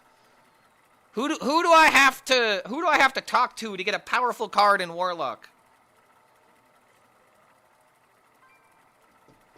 Who do I talk to? Where's the manager for Hearthstone? Where's the Hearthstone manager? Nazar versus Tyrande. Give me strength. all eyes shall. Oh my god, it's finally a priest. Holy crap, after 2 hours of playing nothing but Unga Bunga Chumbawamba aggro decks, I finally get a control priest. And you want to know something? I'm gonna take a very wild guess. The moment I play this card, he concedes. I unironically believe the moment I play this card, he is just gonna leave the game and say no.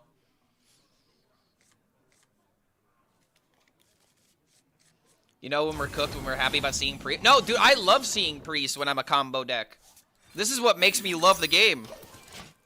Welcome, my good. Priests are always what I need to queue into for content.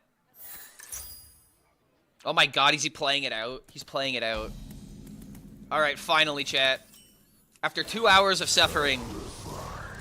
After 2 hours of having probably like a single-digit win rate. We can maybe pop off if he doesn't just play Giga Tempo. Because we have to keep tapping.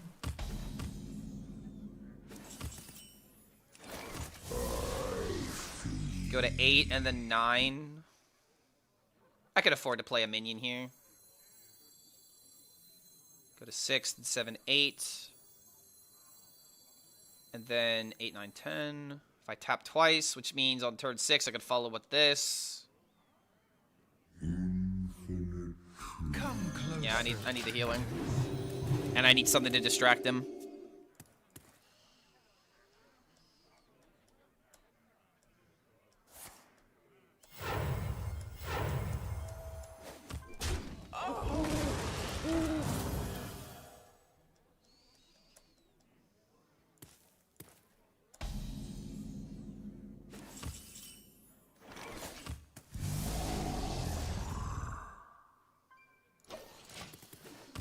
Alright, so we tap into Hellfire, and then we just start throwing stuff out of our hand.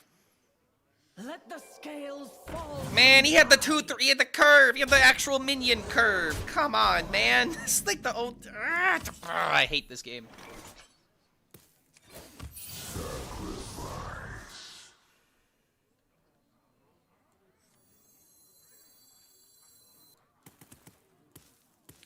The worst part about playing Hellfire here is the simple truth that if I play Hellfire, I'm taking -7.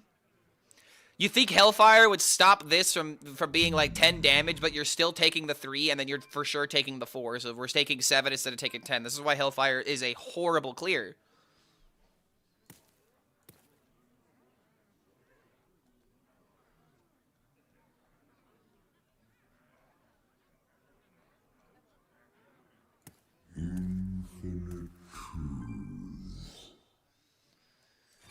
Oh, God. Like, there's nothing else I can do. I have to set up for this next turn, if he still has a board, and if he doesn't, I have other ways of maybe gaining life. Don't have good heal to come back. Yeah, that's another thing. We don't have a lot of healing in Warlock right now. Why does this song have to be playing right now? Oh, there goes gravity.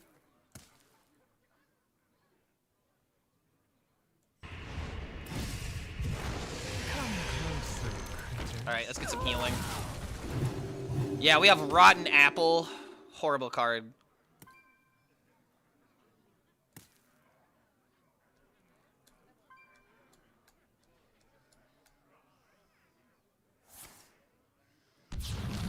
Imagine using a board clear for this, man.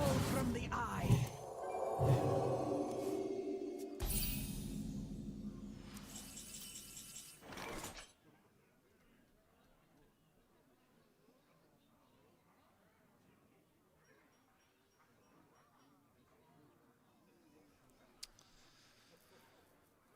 Siphon Soul, Glacial Shard into Doomsayer just to throw cards out of hand. 2 of these 6s in hand is really annoying without a Chrono Claws. Maybe I try to find the Chrono Claw.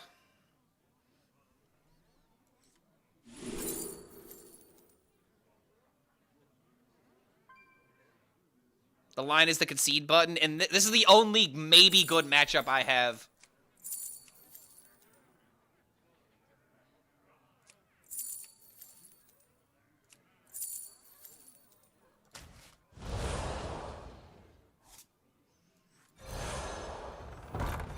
Nice to meet you. Is close at hand.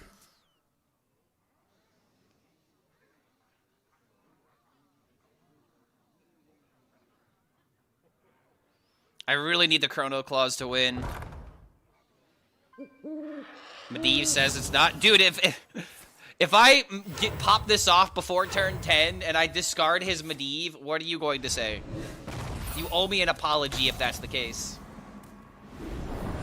I'll take an edible arrangement as a as an apology present. Heavy on the pineapple.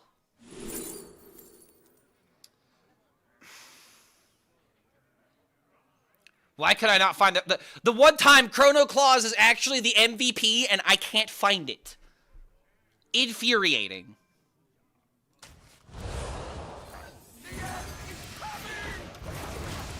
Can I please get a Chrono Clause? I am begging for a Chrono Clause.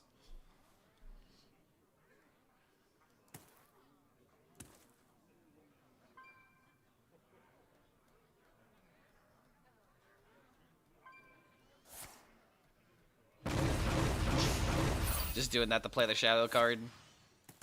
Doing that to also play the shadow card because he knows what we're doing. I am quite literally drawing as piss poor as I can be. This is so frustrating.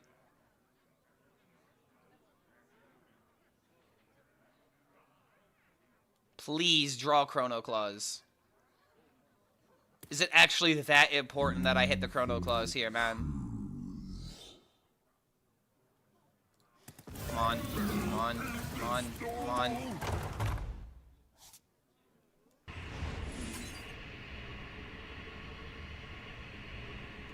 I can't do that. I will lose the game if I do this.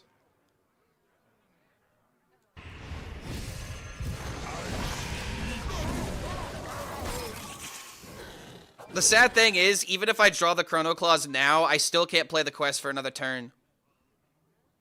I'm literally going to deck myself out, and I'm probably going to just die to my own fatigue before we even threaten this deck.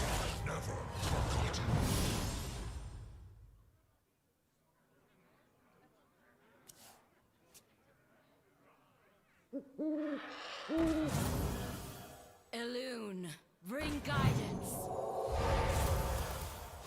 Alright, any card that's 2 mana or less. Alright, now we draw the Chrono Clause. Literally, the one turn, we really didn't want it. However, we can finally, after 2 hours, complete the quest. And I want you to notice how many cards are in our opponent's hand right now. How do you win after the discard? This is supposed to be your winning in. Brilliant. But now that I've done this, it's like, that's a great question. How am I winning this game right now? I have no other win condition because this took too long. And now I'm not even... Karazhan's doors are open to all who seek it.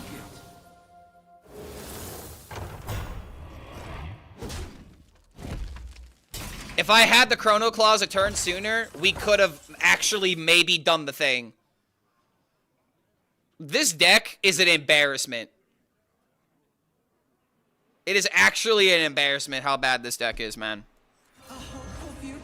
Well, I guess we could do the thing, and we could deck ourselves out and get rid of 1 card from our opponent, as we also do literal jack shit to the board. Brilliant.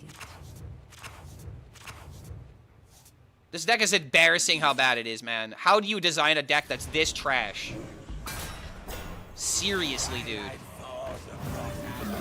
How is it possible to make a deck that is this trash?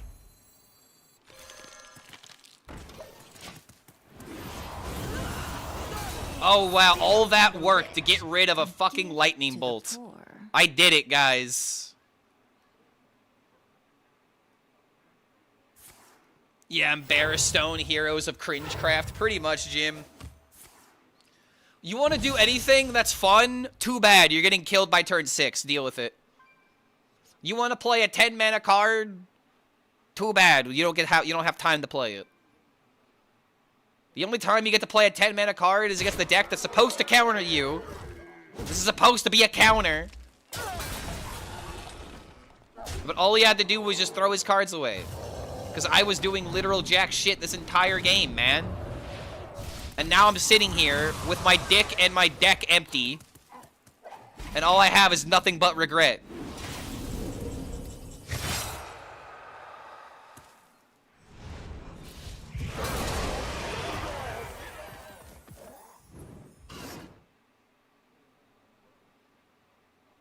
What is this summon?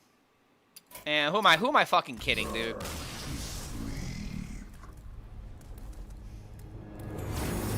This is not a safe space for Battle of the End Time fans. We can't win! This deck is literally impossible to win with unless your opponent has the absolute worst Giga draws of past. It's the only way. This deck was literally created to not work. It works in... Okay, I take that back. This is a wild card. This was apparently a card that was made for Wild, and in Standard, it's never going to have any application ever. Ever. After 2 hours of playing this deck and essentially doing fuck all with the archetype, I'm not playing this archetype ever again. It's legitimately irredeemable. It is not worth the time and the effort that is required to have a win with it. It is literally the antithesis of fun. You're telling me the Leyline is not that bad? I can win more with Leyline, yes. I could win more with Leyline, and I have won more with Leyline than with Quest. Oh, Jesus Christ, man. Alright, so I gotta be real with y'all. I don't have another idea, so this is what I'm gonna do. I'm going to spectate somebody for a bit. I am looking for some people to play some Marvel Rivals with, so if anyone's trying to have some fun on Rivals, especially with the Dino, we could gather on our Discord, because that's something that I'd really like to do instead of playing this game and getting just fucking frustrated at things that don't work. But I want to play a little bit more because I want to chill with my Hearthstone audience instead of just getting mad about something not working and then immediately giving up. So if you guys want to play some Rivals, come by our Discord. Feel free to say something in the Rivals tab. I will maybe think of an archetype to play while I'm off stream for a second. And if I can't, like, I'm thinking about just playing a bit of the Armor Druid for a bit. See if I can't get a couple of W's with that for like another hour as I'm talking about we're gathering an audience, or we're gathering players for Rivals. So that's kind of my idea. We'll play another hour of Hearthstone, and then with the intention of switching to Rivals because I want to play Dino right now. I had a lot of fun testing Dino a little bit yesterday. I feel like there's a couple of things I'm doing wrong, and I want to use today to kind of adjust that. What horror. So I'll be right back. Let me know if y'all are trying to play some Rivals in a sec.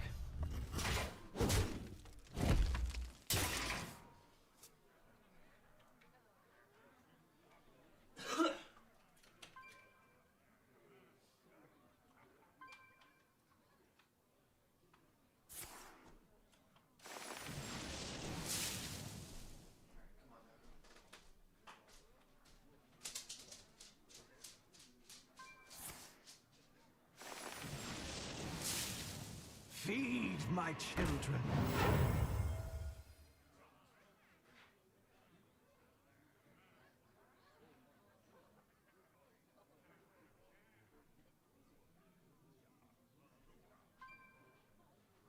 A tree falls so a seed may grow.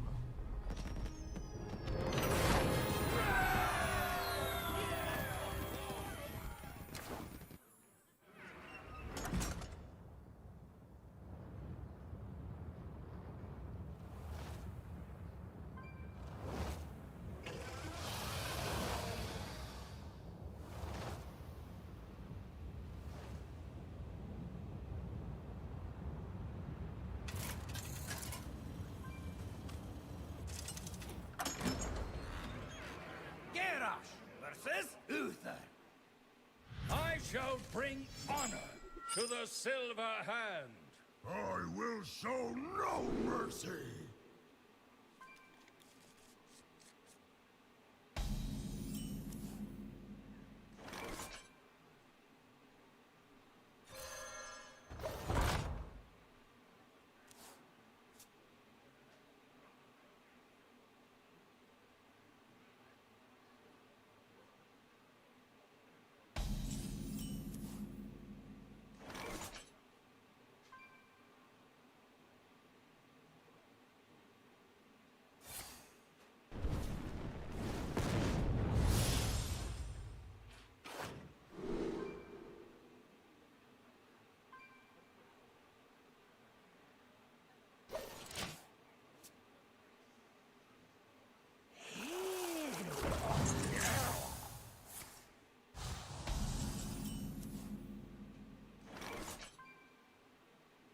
Feed my children.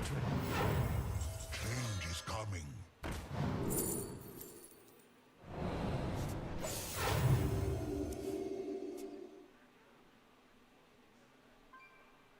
Who dares disturb the Tomb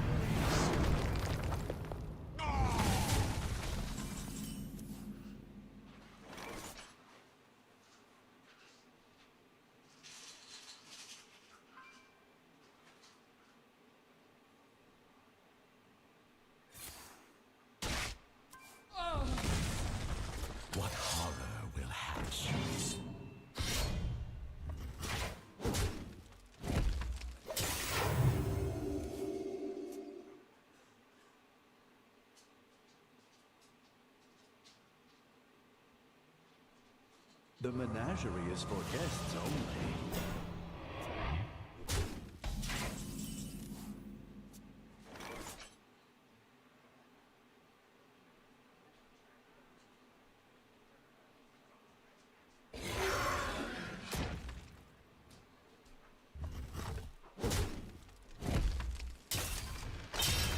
Alright. Dragon Soul Paladin? I gotta be real, man. I do not want to touch another deck with Dragon Soul. It's just... It is such a worthless deck.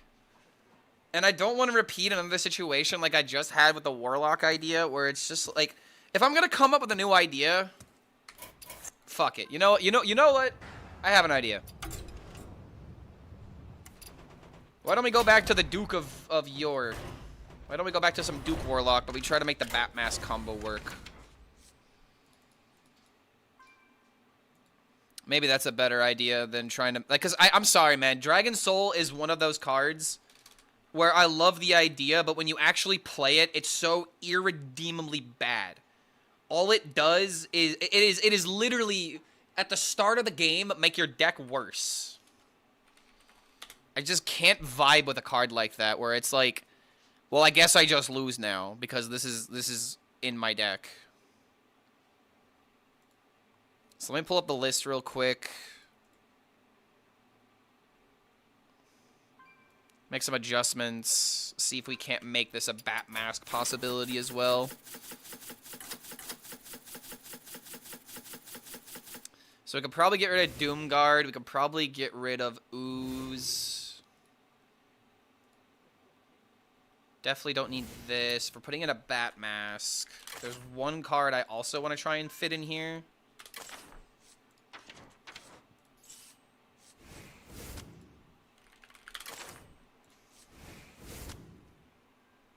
I kind of like this idea a bit.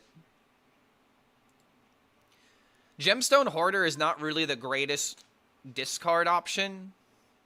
But, like, imagine I discard the Duke himself, and then I make him 3 mana, which means now this is suddenly a 5 mana combo, and then I can, like, flex, like, a Glacial Shard in between. Or, the main intention is to Gemstone Hoarder the Bat Mask. So that way I can go Duke of Below into Crazed Alchemist, hopefully stick this minion, and then play Bat Mask on it. So that's kind of the idea with this. I still feel like we need Prize Vendor. But at the same time, is there a better draw option? Low key, what if we just... I mean, this is 2 draws.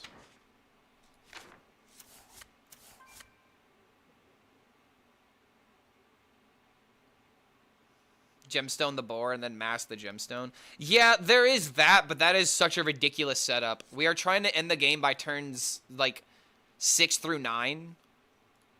And we are never surviving to do a boar mask combo. If we put the boar in this deck, it just becomes worse.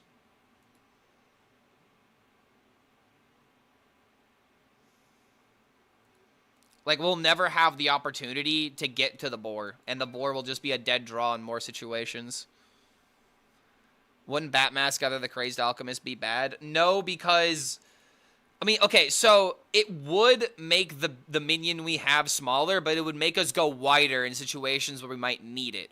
You know, like a Paladin playing a Divine Shield and Taunt minion, being able to, like, trade into the board and then, you know, have this gigantic, you know, amount of damage threatening the opponent the next turn. Like, it's just... this is why it's a one of, because I don't want to go all in on it. I just want it to be something else that the deck can do. But I think this is about as good as it's going to get. I still don't 100% like Gemstone Hoarder, but we'll make this work.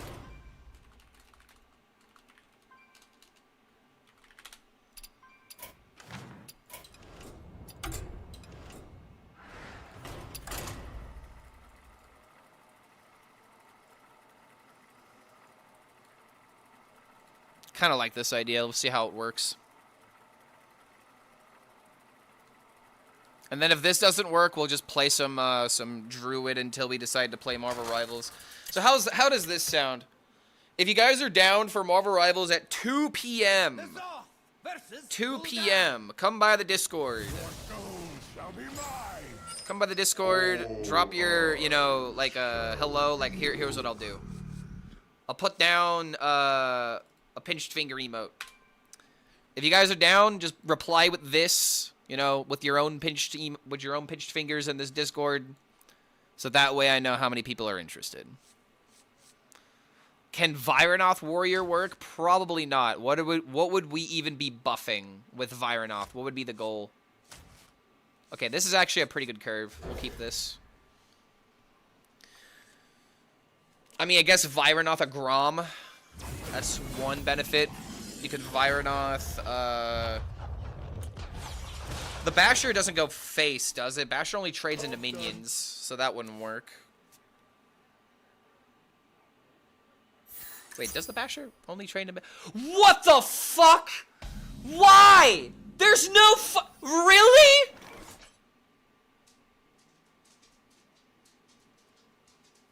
Okay. Alright. I mean...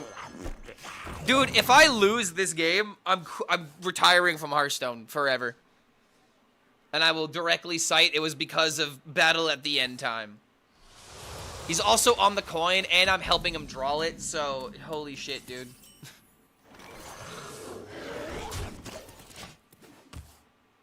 If I lose this show, I mean, look at what deck I'm playing too. Like, if he actually responds to my Duca Below turn appropriately,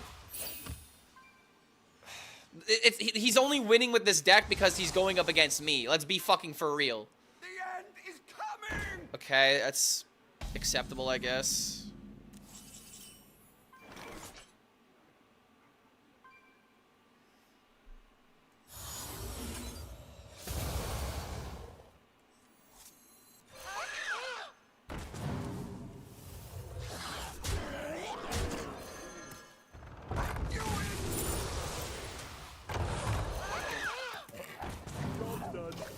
Oh, man. The algorithm found you. You would never encounter this deck with a normal... Yeah, I know, right? Like, I'm his content instead of the other way around right now. And I need cards to discard so I can finally make this guy better. But so far, my draws have been less than ideal. Come closer, critters.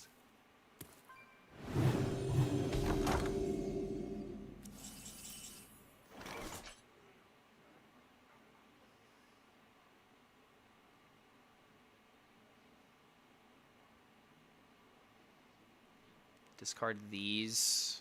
Have just Big Boy be on the field.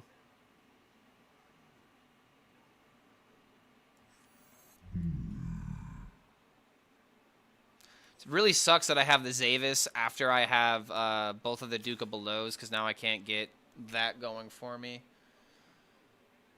Oh, Jesus fucking Christ. Here's what I'm thinking. Twilight.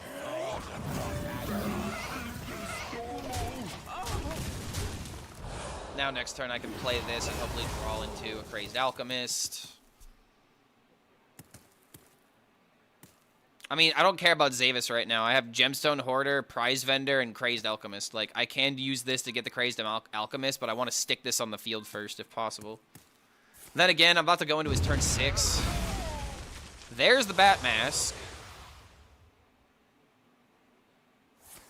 Okay, if I actually do play this, it's a 10-10. And now I have the Crazed Alchemist. But here's the issue. He might have a Siphon Soul. So help me God, if he's got a Siphon Soul, I'm going to lose it.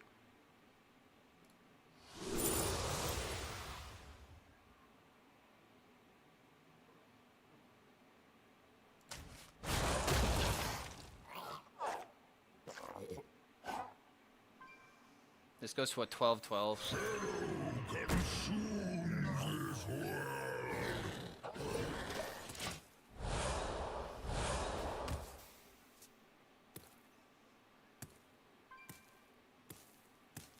I guess there was a line to consider of using the Sheltered Survivor to shuffle this back into the deck and then play the Zavis. I maybe should have considered that. But he's got the Siphon Soul and the 36-card deck.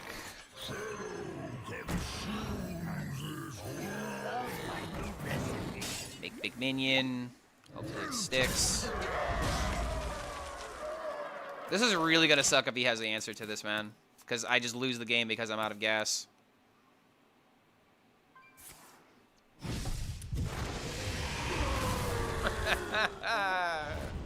$35 card deck, bro.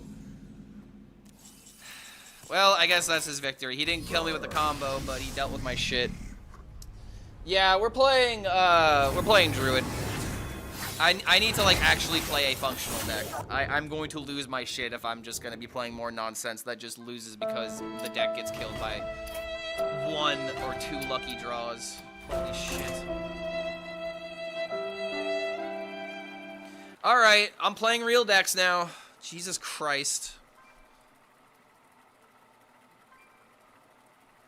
Only I could have lost to that deck. I mean, it's great to know what I was playing. And how I lost. I just lost to Control Warlock with double Siphon Soul.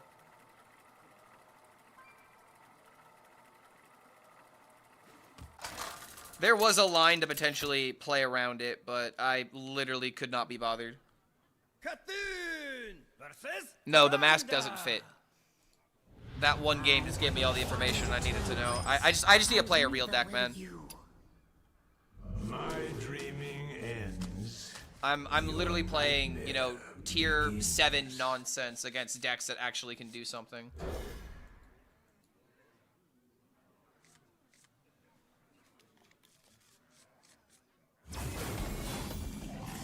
Like, we gotta be honest, guys. I'm giving my MMR away like charity right now. That guy's gonna have like 5 wins, and I'll be one of them after like 40 games.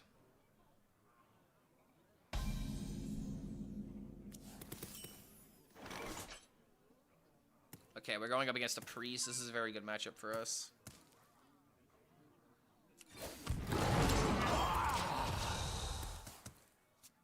Divergence? No, I'm not playing Divergence in the deck because there's too many minions.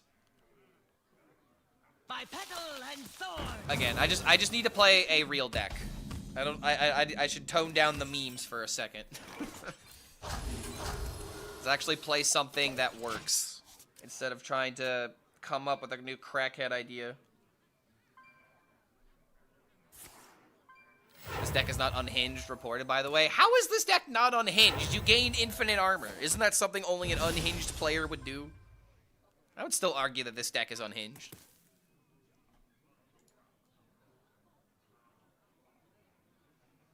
Who plays Siphon Soul and Warlock? I mean, I literally was just for 2 hours, and you have to in that deck. If he didn't, he would have lost, because the deck would have literally done even less than nothing. Yo, hold on. That's a play. I remember this. Good way to spend the mana. I think we always go for 5 here.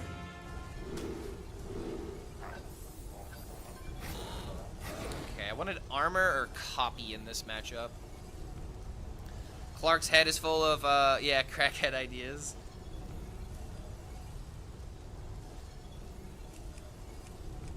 You gotta be willing to think of some crazy things if you're willing to, break the meta, right?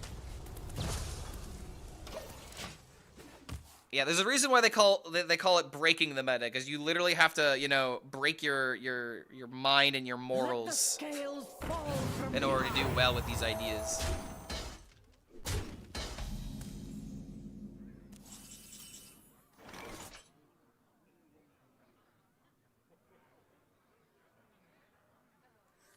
So I could kill the 1/6, but it doesn't really do a whole lot.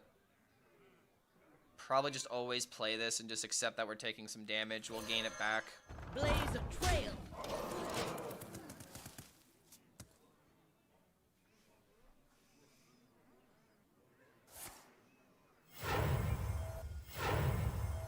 This fire must not burn again.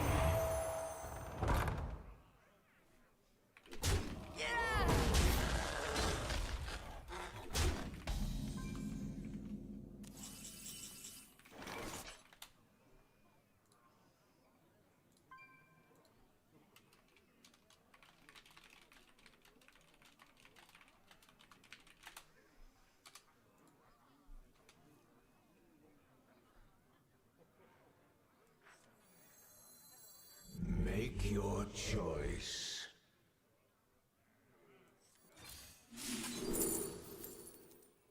That's pretty good. I wanted to make a copy of the Fork Fiend next turn. Maybe this is just better now.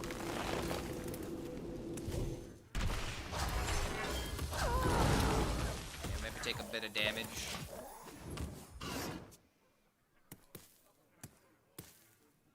If I make a copy of the Fork Fiend, then I don't have to worry too much about the Underkings. Because I've already got the combo in my hand, essentially. I just need to have the mana. And I need to have the hand space. This board is kind of becoming a problem. Then again, I should probably roll this first to see if I get any death rattles so I can adjust accordingly. But I need presence right now. This gives me presence.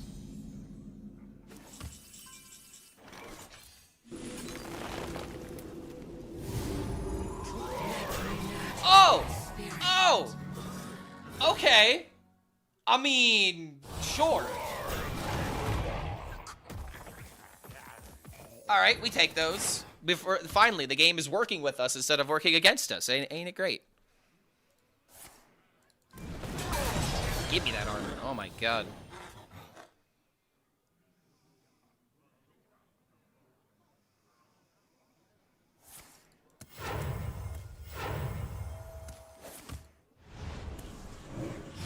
Swing and a miss, and into swing and a miss. Don't you dare deny my armor. Let me nurture your spirit.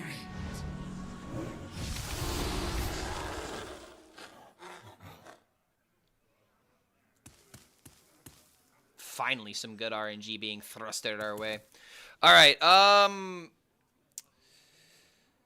so Ysera would be huge here, so that way I could go Gnarlex at a Ysera, and then the Ysera will be 1 mana and will not corrupt the Shaladrasil, which is kind of important.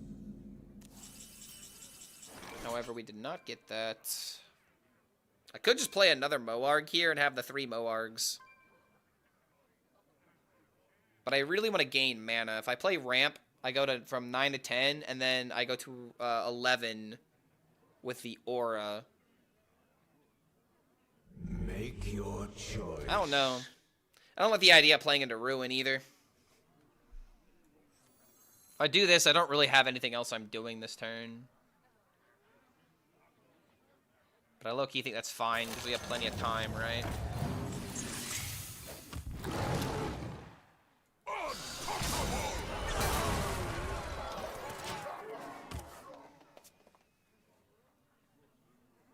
Finally, some good fucking food. some real food. Streamer always lucky? Nah, not today. You can't be saying that today. I played 2 hours of Quest Warlock and didn't get one clip-worthy game. No, we were not lucky today. We're finally turning it around, okay? Like, after rolling a bunch of Snake Eyes and rolling a bunch of low-rolling numbers, we're finally rolling some 7s and 11s, man.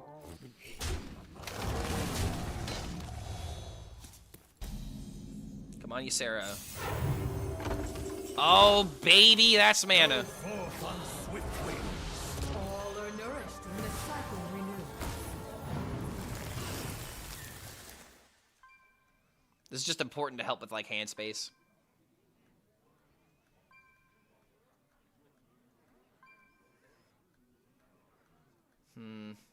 I think we just win. I don't care about making a copy of any of these other minions. I think we'll just save this for, like, a trading turn. My hand is full.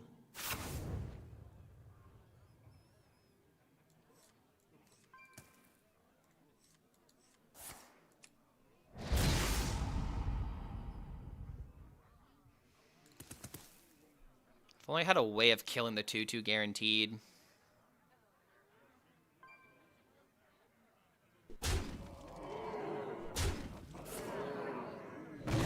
Do I just have to nightmare it?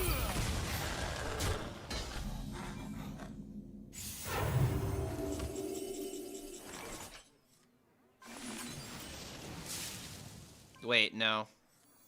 We have the Ysera Awakens.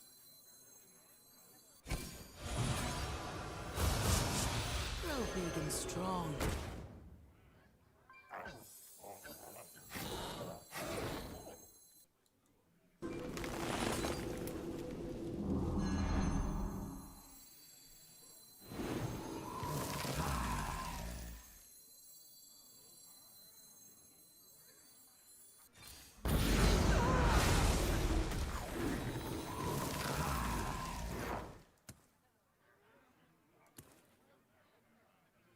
Yeah, so now we only have 4 death rattles. We can afford to play this.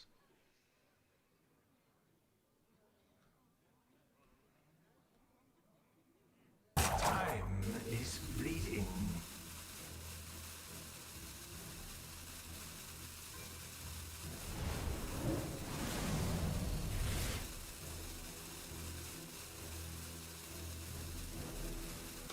Debating on location.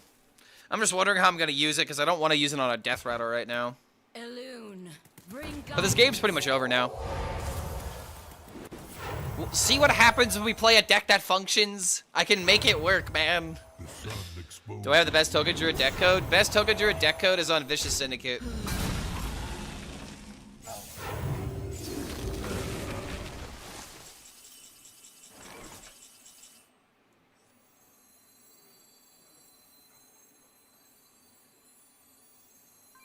Is there trouble?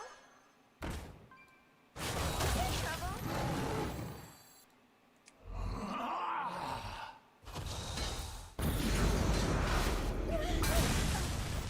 my people will regret. I'm just kind of doing this to empty out my hand before I play the Deos and potentially screw things up. So I could just do this, play this. And it's just so over, dude.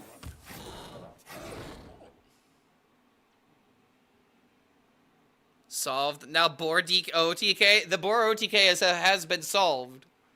You just can't go like. All right, so like.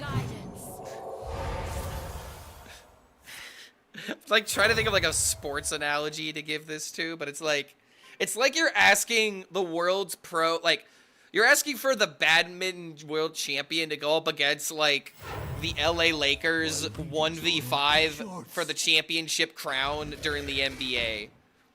That's what it's like to play Boar right now.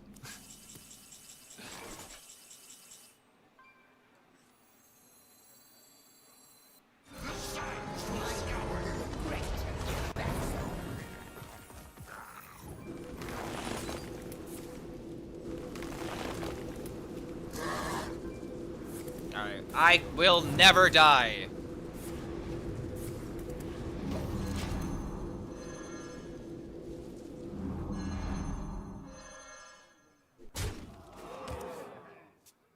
It is finished. You win. I'm EU and I didn't understand a word that you said. I'm pretty much saying that, like, imagine you have like the badminton world champion, you know, or like someone that plays something like pickleball. Okay, here we go. You have the pickleball world champion going up against the Los Angeles Lakers with LeBron James, who is debatably one of the best basketball players of all time. Is the point that I'm trying to get across. Or I have another reference. Here we go. It's grade school T-ball versus the New York Yankees. Yours is some tepid off-brand generic cola. What I'm making is classic My Coke. dreaming ends. Your nightmare begins.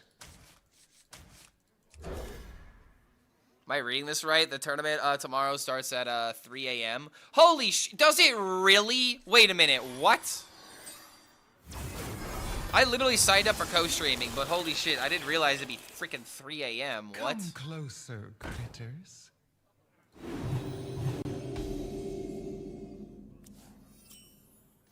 Oh my god, it literally is starting.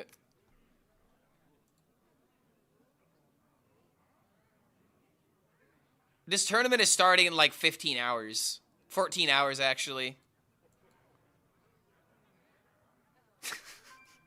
Make your choice. Okay, I don't think I'm gonna do that, to be real with you. Not only do I have to wake up at 3 a.m. for a tournament that I wouldn't, that I haven't played or prepped, or like a tournament meta that I haven't played or prepped in. It's also an aggressive meta, which is like one of my least favorite things. And one of the ideas that I had was literally to be like, okay, let's see how many of the games were predetermined in the mulligan. I was gonna like go that approach, but like, dude, I'm not gonna lie. I'm not trying to wake up at 3 a.m. to watch Face Hunters. I'm not.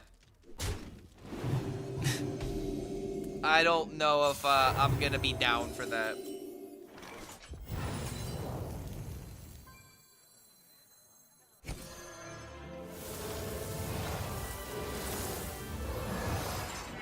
Alright, let's get some card draws.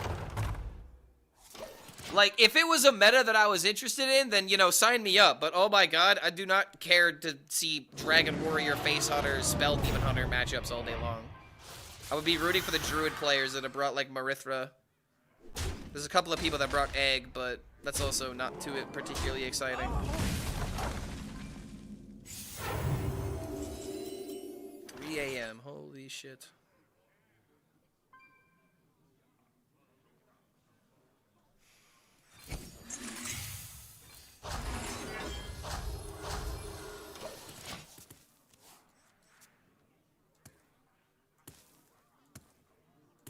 So this is a matchup that we're low-key fine with, but the moment he gets the 10-mana beasts, things get a little bit uneasy. We've got Wickerfang to like kind of set up a board against him in this turn. And I think this is unlocking this turn as well.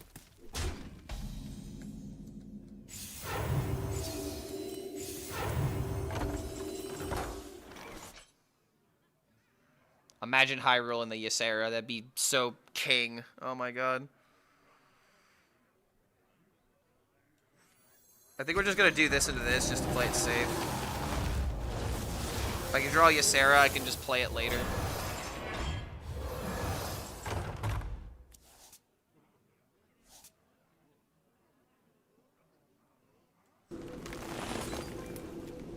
About to get an immediate kill.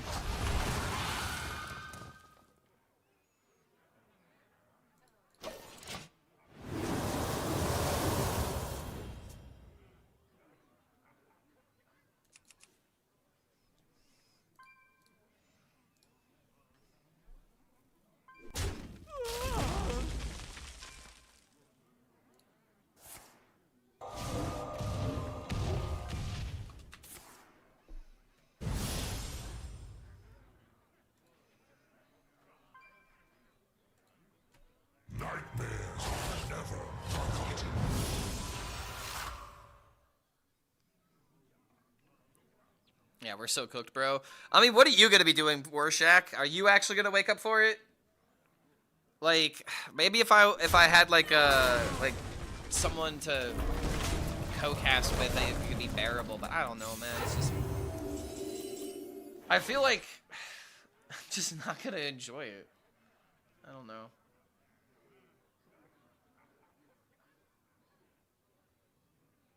All right, hold the phone.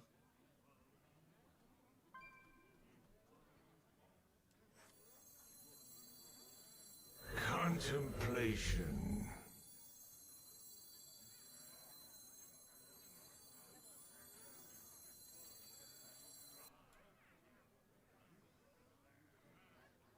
I have an idea. Do this, it keeps the minion alive, it buffs. These guys buff, and now they become threats against them a little bit easier.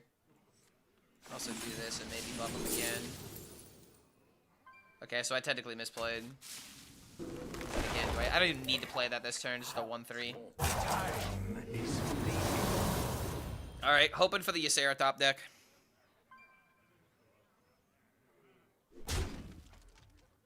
The only combo Clark will pull off. Don't you mean the only combo that I can pull off? I mean, what other OTK is there? or game-winning combo? It's kind of sad how, like, the best combo in the game is not even one that kills the opponent. It's the one that prevents lethal. Sisters, my instinct shall hunt down our enemies.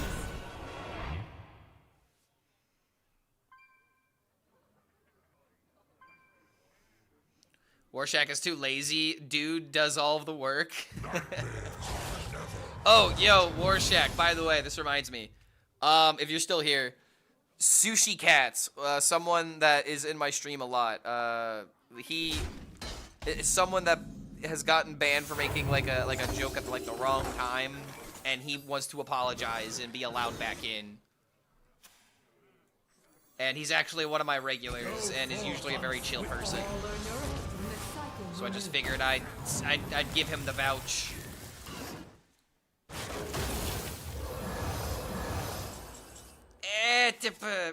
Okay, that's a death rattle. That is a death rattle, unfortunately.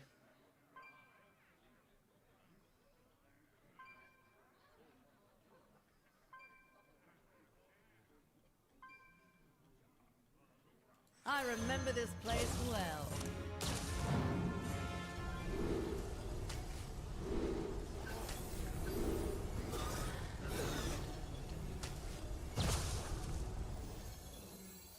Time is fleeting.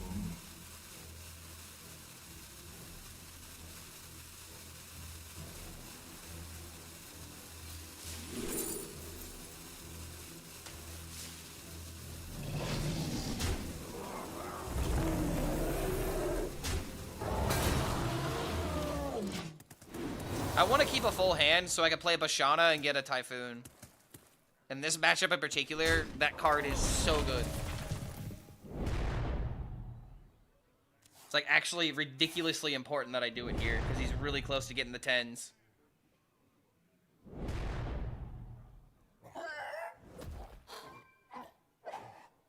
Oh, come on. He got the Draco Rex. He actually got the best one. Sum 41? Yeah, dude, I used to play a lot of Sum 41 when I was younger. Especially when I was like first learning drums. Because Sum 41's not difficult, it's just fast. I mean, I guess that can be a reason for difficulty, but generally speaking, the parts are not that hard. It's just doing the speed. At the right speed. Were you rushing or were you dragging? So you do know the difference!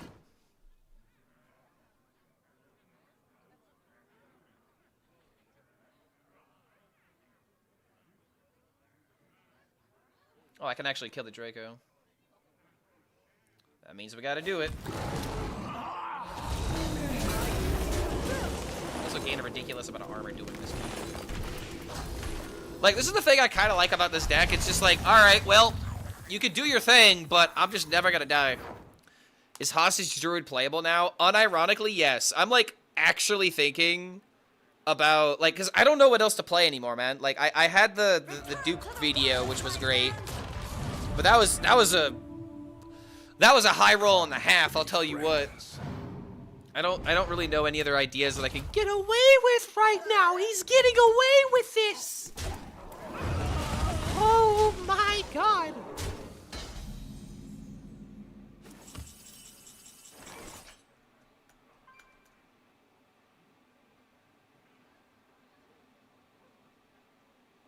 I could just get rid of all of this, which might just be the play.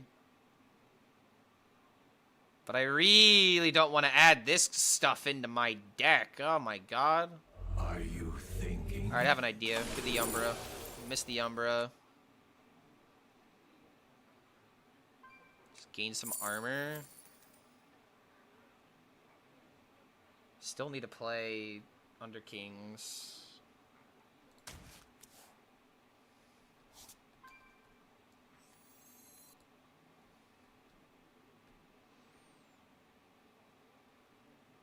Nah, just gotta do this. Alright, see what happens.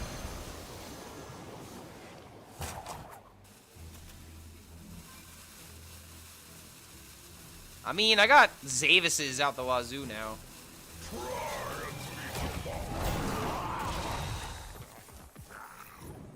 I didn't want to do this. I really wanted it to, like, wait.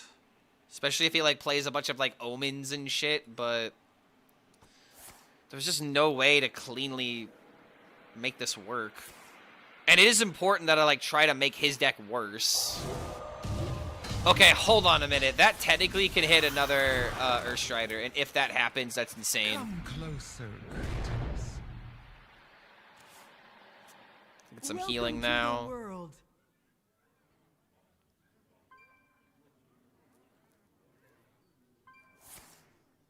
To my kind will not wait. Oh, jeez. Oh, come on. Two of them? Nightmares never forgotten.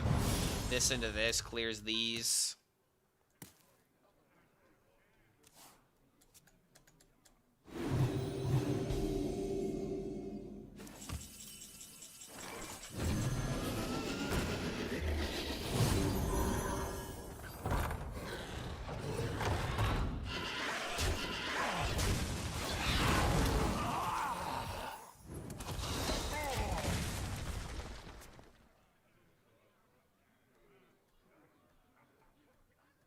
So next turn is probably going to be Ward of Earth into this.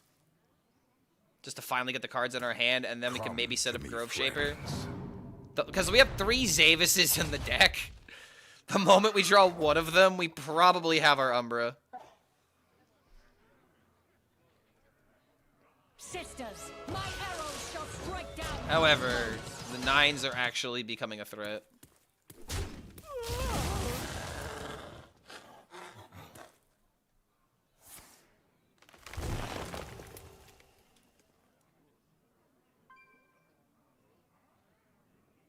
Innervate draw would actually not be half bad.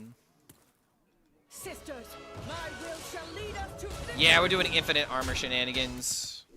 Unfortunately, this guy's just sticking a bunch of 9s.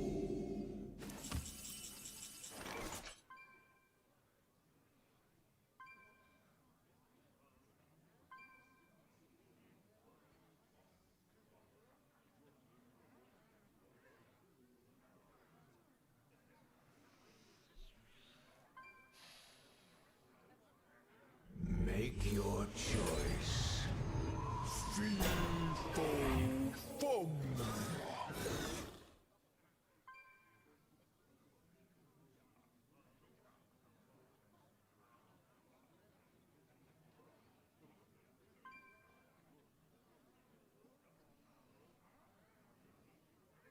That means even if I attack Make into this, your I'm taking the double choice. damage, so I can't even do this into hero power.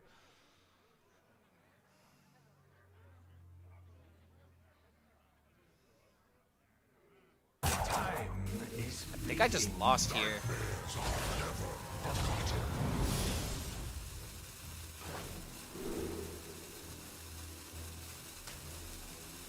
Our tunnels run deep. I don't know, dude. I think I actually just lost here.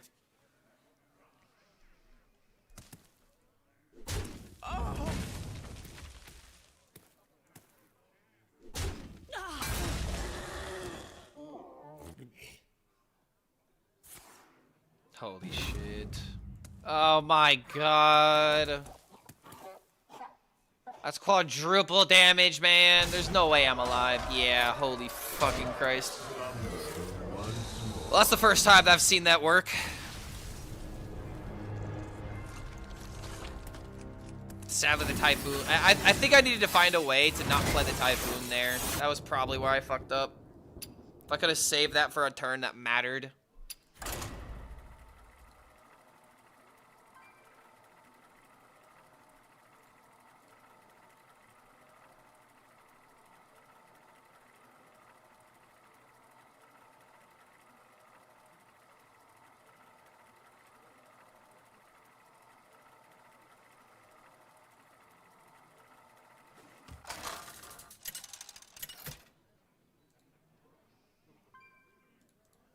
Cthulhu versus Illidan. Alright, this is a favorite matchup.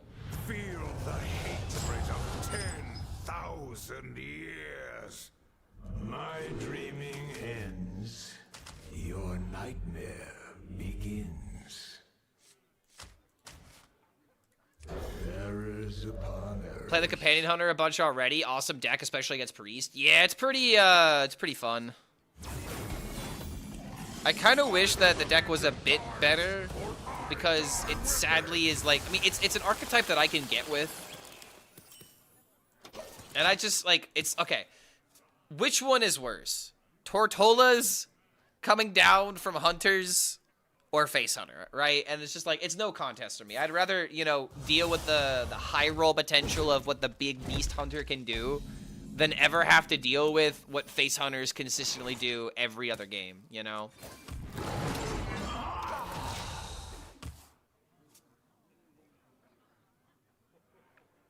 Yeah, armor not so infinite. I mean, I didn't get to do the thing yet. I think if I started to gain armor, then the quadruple wouldn't have mattered. But if you would have, like, doubled that, then, oh boy, that might have been a bit much.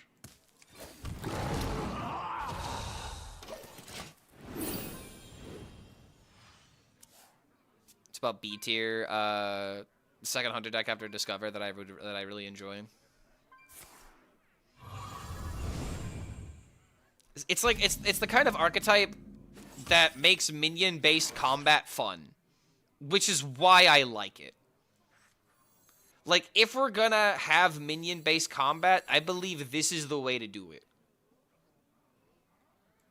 I remember this place. Where cards can work individually by themselves as standalone minions, but if you make them work in a deck together, then the deck just becomes fun. Which is like another reason why I love decks like Shutterwalk. That's why Shutterwalk decks were so fun.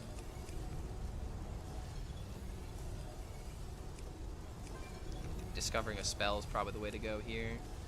Contemplation.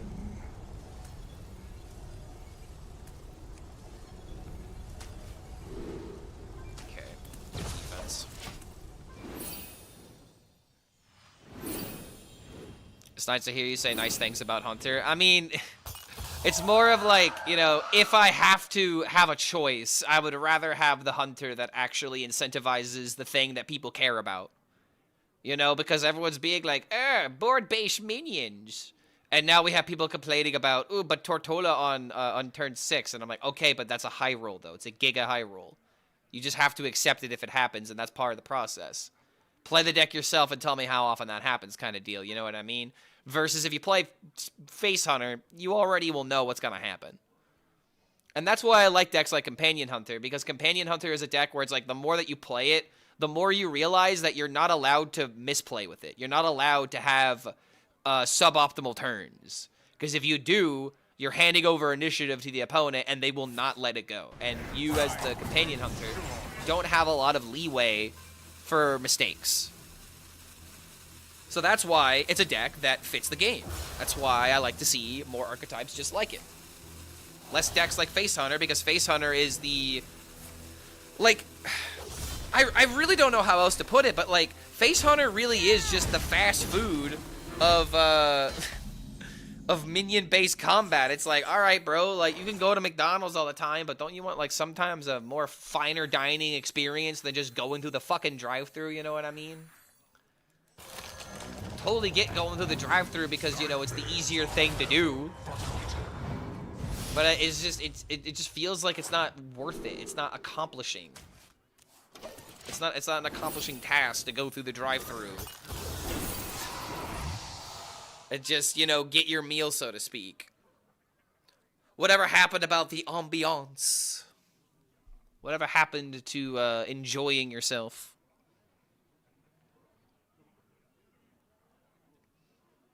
I don't know, man. Face Hunter is a McDonald's low quality bad restaurant cheeseburger versus, you know, like going to get like a fine steak that's, you know, cooked to perfection and actually, you know, costs a decent amount. I'm not just saying go to a fancy steakhouse because sometimes their steaks aren't even good.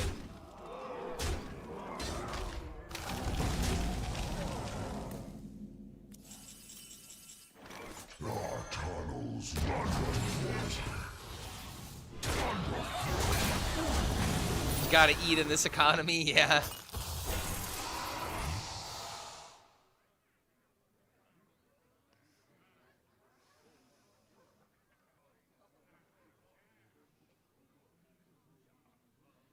Companion can recover the board only if he levels up to 7. But the moment you get up to 8 companions, it's over if you don't go up to Tortola. That's not necessarily true because you're forgetting about Draco Rex.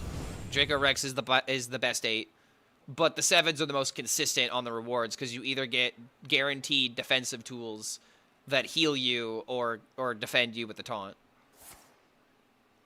But sometimes there are some situations where you can't go for the 7s and you have to go for the 8 and you have to roll for the Draco Rex. The deck is not as black and white as a lot of people say that it is. And that's why I can get with it.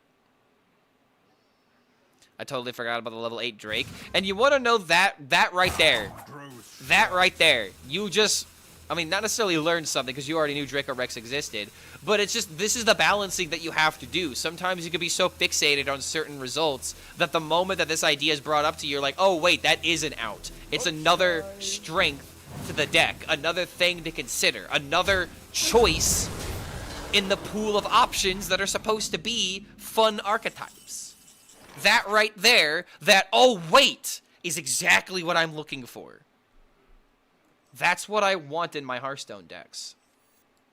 I want them to, you know, remind me, oh, wait, I have to treat this deck with respect. It's not just an Unga Bunga deck where I think I know everything about it before we even play the deck. Like a rock.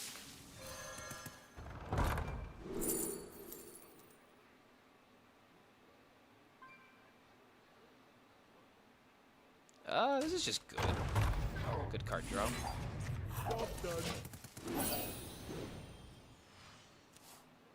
Getting the 5-mana Grizzly could be good.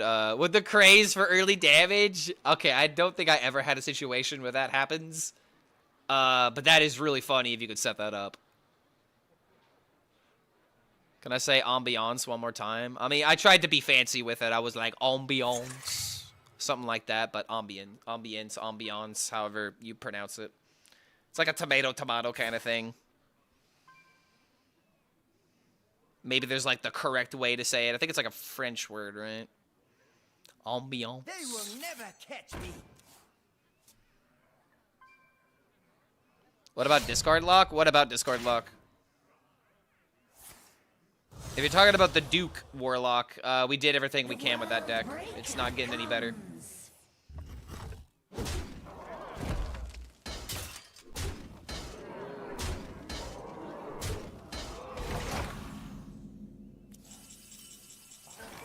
Yeah, ambiance, whatever way you say it.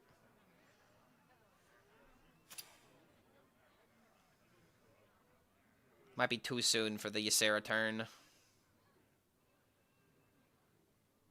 Make your choice.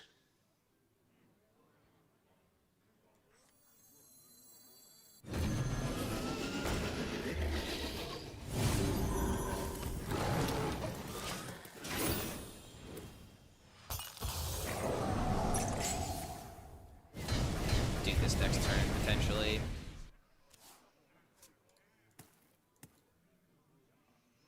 He said it so pleasingly. I was trying to mimic the way the Machine Head said it in the Invincible episode this season, where he was like, "See, that's why your head's a fucking rock. You're all up your journey, or all you're thinking about is the destination. Me, I'm a journey guy.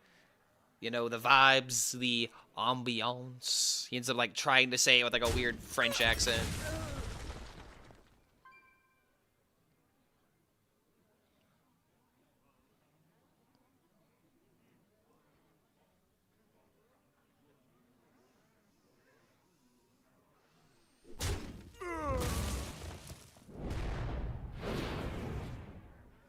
Just search the clip? I don't feel like it. You search it. It's Invincible Season 4, Episode 3, where Oliver fights Liu and the big dragon and whatnot. Remember to activate the drops. That is the new Marvel Rivals drop. Oh, wait a minute. I just need to stream and it's activated. I can just stream it and get the drops myself. Which is always a good idea. Ooh, taunts. Those taunts he kind of has to respect.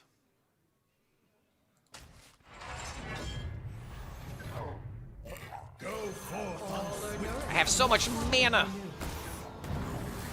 Drowning in the mana. Drowning in armor. Can Quest DK work? No, it's way too slow. Quest DK has the issue of you have to survive and control DK tools are just not there.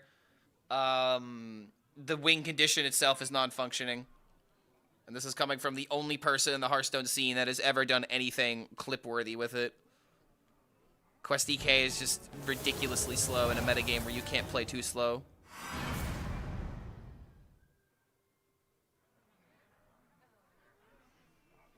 I would love to play a deck like Quest DK, but it's so unreasonable.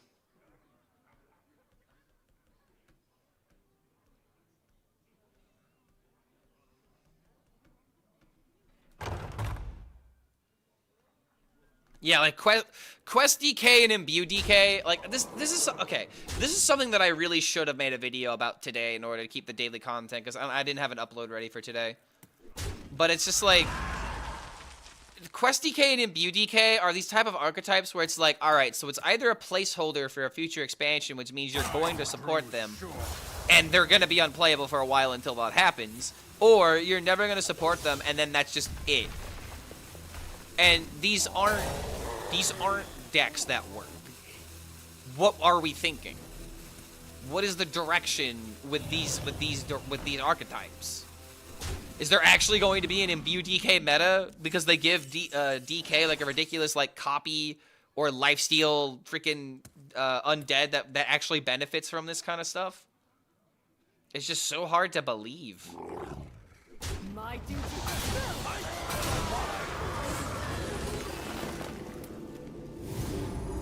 Below 50% win rate, is it okay? No, that's not true. Below 40% win rate, in my opinion, isn't okay. Below 35% win rate is like, what's going on? If it's below 30%, that's unacceptable. There's gonna be decks below 50%. Like, there's no way around that. There's stuff that works and stuff that doesn't, mathematically speaking. Like, the math always comes back to, well, you know, that's just how it goes. There are strong decks and there are weak decks, but there's a difference between functional decks and non-functional decks. I keep using this word over and over on my streams. Functional. It doesn't need to be good, it just needs to work. If it has a direction, if it has a goal, such as buffing your undeads, you should be able to, reasonably speaking, pop off that kind of game plan. And it doesn't need to win the game, man, but, like, the only thing I can think of that even works with that is something like Malignant Horror and maybe, like, Nerubian Swarm Guard, but then you have, you know, like, what, like, 7/3 minions that just get cleared by anything that's already on the field. It's just, it's so linearly made is the problem. Where it's like, there's only one direction this kind of deck has, and if that direction doesn't work, then it gets dropped like a bad habit. You know? That's something that has always never sit well with me, with these ideas that honestly are pretty fun in terms of overall design. They're just too weak, or maybe weakened stages of what they were originally in development, because they toned it down for whatever reason or another. And I really feel like, especially in the last, like, year and a half of almost, like, 2 years of Hearthstone, there has been the fear of how people are going to respond to decks, and we just don't get functional, like, strong, in my opinion, fun archetypes when this happens, because we're always thinking about what the opponent is concerned with. I don't give a damn what my opponent thinks. It should not be up to them to dictate what is fun for me. I should be able to mess with the toy box of decks and archetypes that do something. The foam sword, you know, a laser gun, freaking, you know, like a Mr. Potato Head. You know, not everything is going to be the most fun thing in the box, and not everyone is going to want to pick the Mr. Potato Head over the fucking, like, you know, laser gun or, like, the foam sword. But there might be a couple people that want to play with the Mr. Potato Head, and they can at least have fun with that experience, even if it's not the most powerful or the most popular thing. I think the Toy Box example was actually a great example to use here. Like, it just needs to serve a purpose, and it needs to work. That's it. And when you have decks that are below 30% win rate, in my opinion, below 35% win rate, it becomes unusable.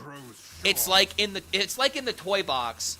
If there was a you know, an action figure, like you know, like those wind-up toys where you have to like put them on the table, bring them back, and then they like wind up. Imagine the bottom half of that is just missing, and it's just the upper torso. That doesn't work. It's non-functional. It's a toy that should be thrown away, never to be seen in the toy box. You know? I just really believe that a lot of the problems with Hearthstone come down to how Blizzard believes the player base is going to react to it, instead of just letting these kind of archetypes breathe and making them balanced. Because again, like, it's one thing to worry about a deck that's going to be 30% of the meta, you know, like a Tsunami Mage that got buffed, you know, and became like the most ridiculous deck in the meta, and then you couldn't beat it, so you had to join it, versus you're making a bunch of different archetypes that function, and there might be some people that complain about it. Like, it's always about the balance, you know? That's why these ideas need to be, you know, not necessarily curbed back, but they just need to work one way or another. And I'm tired of community sentiment essentially gimping what these expansions are capable of. Like, it's one thing to be worried about the quest mechanic and making it a little bit weaker because I mean, investing in quests is one thing or another, but it's just like, it's one thing to make a quest and make it a little bit weaker. It's another thing to have all of these expansions feel like they're watered down. You know? It's one thing to be worried about a mechanic being, like, too broken when you put it on release, but it's another thing to feel like you can't make the spice, you know? You can't put the fun things in the pasta sauce that make it all good, you know? I don't know. It's just... I'm using a lot of examples. I'm using a lot of metaphors right now. But it just comes down to functionality. Does it reasonably function? Does it do its thing? It doesn't have to win. It just has to do its thing. And if I can't do the thing, it's frustrating. I'm not asking for my Quest Warlock, that's clearly a bad deck with the Dragon Soul, to work. I just want there to be a functioning Quest Warlock if you're going to put it into the game. And it's up to me to try and figure out how to make that work. Right? But if it doesn't work, then it's just a, you know, a waste of time. And it's like a wasted hero's journey, damn near. You know, I can't remember that phrase. Is it like a MacGuffin or something like that? Like, it's just literally a futile effort. I don't like it when archetypes come out and they're just not supposed to work because people can't handle losing to it. I don't know.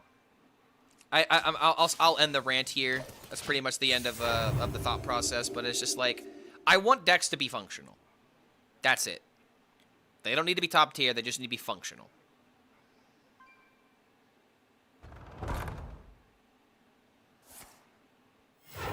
Took a break when Pipsy Paladin, Big Spell Mage came out. I don't think I would have stuck to the game if I returned right now. Yeah. You know what's funnier? That Warlock's quest can't be completed. 2 Warlock quests that can't be completed.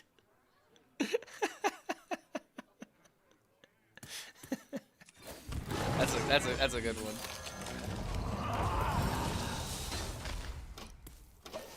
Behold the power of 2 hands. It's like, that's the kind of vibe I got from that.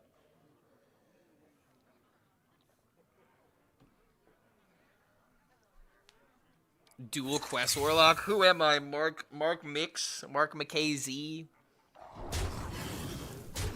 We're really gonna go dumpster diving if we're gonna do that.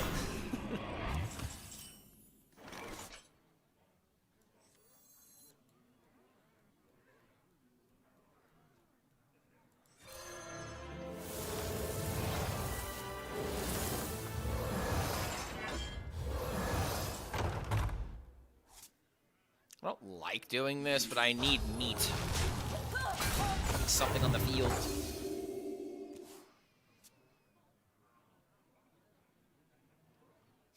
Like it has stopped you before? I mean, it literally stopped me today. I lost so many times with Quest Warlock after 2 hours of trying to make the deck work, and I've given up on it. And this is just what happens with archetypes like this. Like, you get an idea, it fails horribly. You try for 2, 3, 4 hours at a time to try and make one idea work, and then you start becoming toxic to other archetypes because now suddenly you're looking at face hunters and paladins and, you know, insert archetypes, whatever is causing you, you know, a gripe right now. Those become the enemy, and that's something that I really dislike about this game sometimes. When you naturally play against what people are playing against, like, you are going to find those archetypes that are always, you know, blocks to what you want to do in the game. I remember this place well. And the only way to prevent that feeling from happening is to have a recent enough, like, good enough balance between ideas, you know? It's all about the balance. I am mannerless. Should always be a good combo deck. There should always be a good control deck. There should always be a good aggro deck. They should be natural counters to each other. And then you have a bunch of classes in order to have different strengths and weaknesses within those areas in order to make the meta complex. Is this expansion worth coming back for? If you're a beginner, I would say yes, because you can just play easier decks and be successful with it. If you're someone that likes a little bit of complexity in this meta, in a metagame, I would probably say no. This meta is very just bare bones in terms of, like, you play the thing that works or you suffer. The lower ranks, you'll be able to have some creativity stuff, some creative stuff work, but the higher you climb, the faster the game becomes annoying.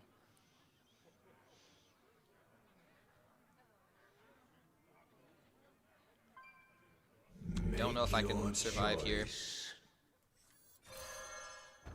Some kind of armor card. Okay.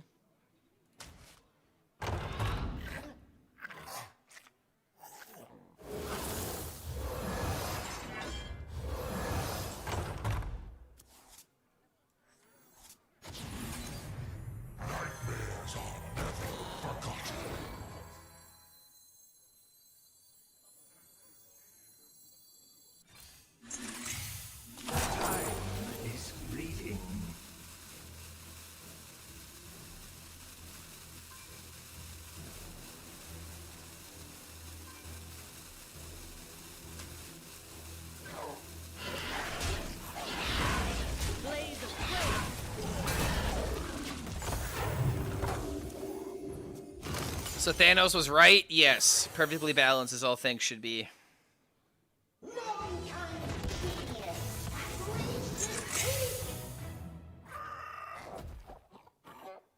Twilight Time Reaver top deck would be pretty good.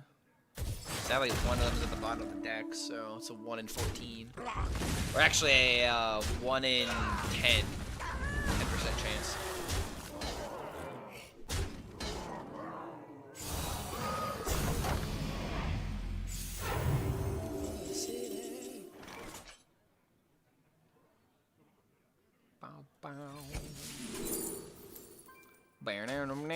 That's actually really good here.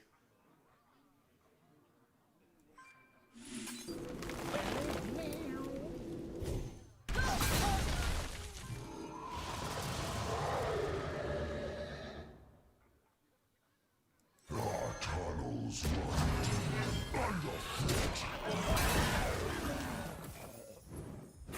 If I hero powered and killed the 1/1, I would have been able to have knocked this out and prevented 6 damage. That's actually kind of a big deal here. He's already got 10, he needs 7 damage.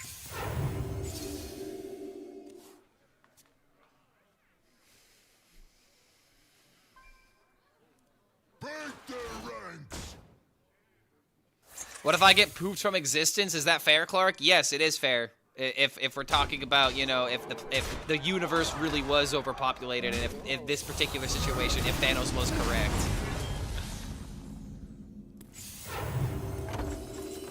Yeah, it would suck. But if there was no other way, I guess I'd deal with it. Flip that coin.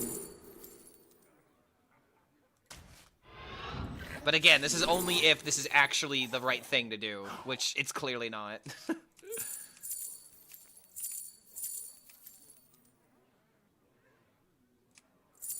Alright, hold on.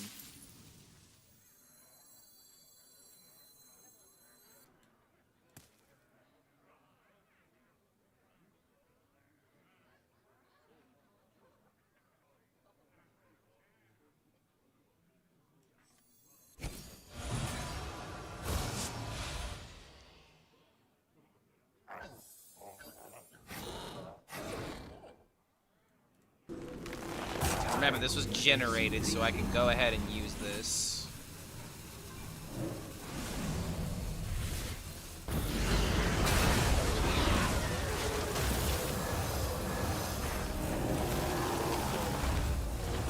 That's a hell of a play, a hell of a comeback, I'll tell ye what.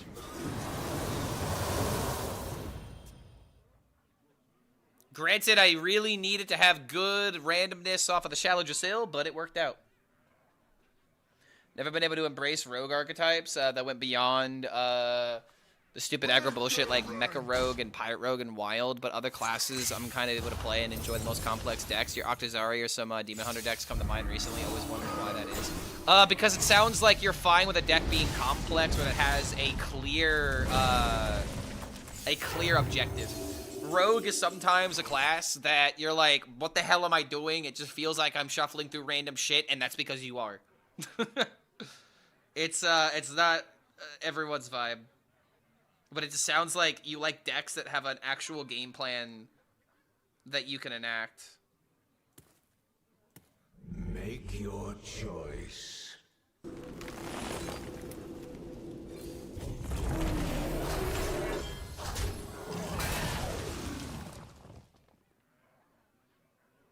I ever just play the 8/8? We know he's got this in hand. He's got a Shatter card. I don't know. It feels fine. I mean, it's an 8/8. He's got to respect it.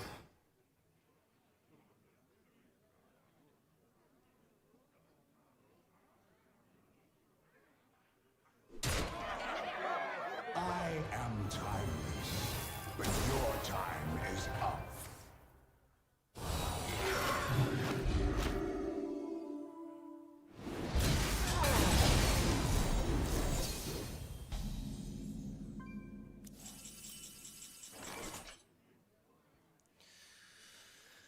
Ah, fuck.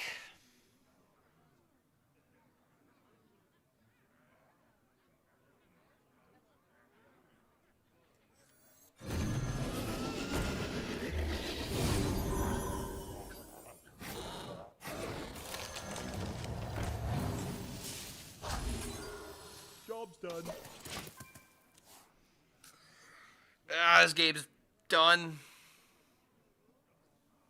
I'm not gonna have the time to survive.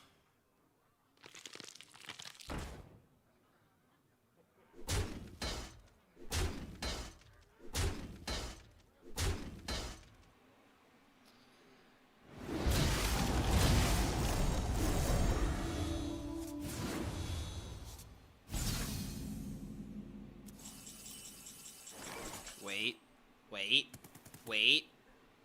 Hold.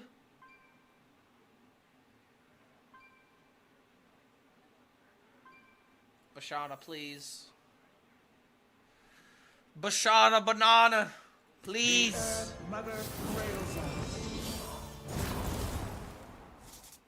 Oh my god, yes! Fucking suck it, Paladin!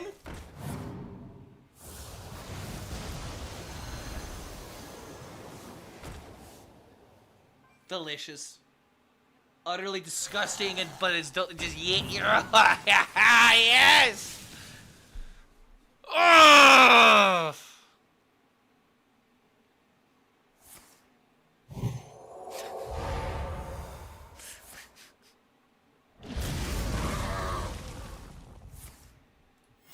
Reporting for duty.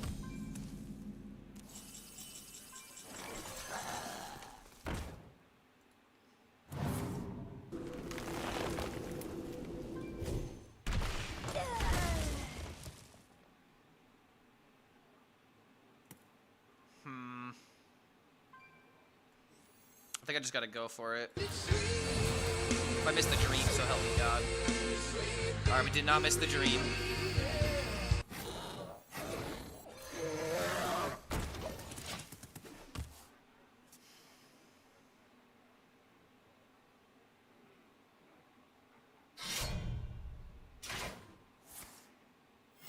Reporting for duty.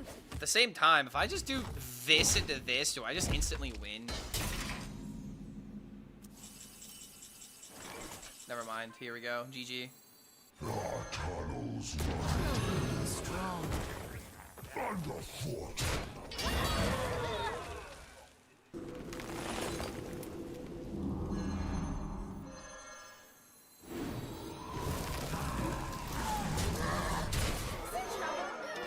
Oh, let's go, man. Clark, how could I? This is what board-based gamers get for taking away control decks and combo decks. Y'all could suffer under infinite armor for all I care. This is what you guys deserve for making this the norm. Oh shit! Wait!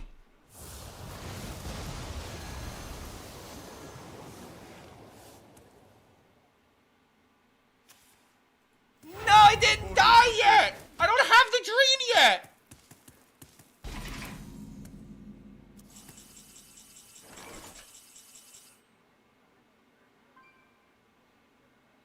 Okay, so we don't have the infinite combo anymore. We need to win on the board.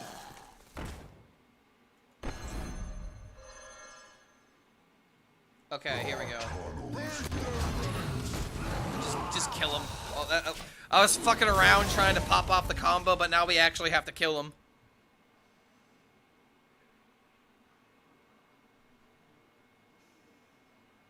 I think I got the tree up with the dream. I don't think I did because it doesn't seem like it's in my deck. He got it. He actually got it. Reporting for duty.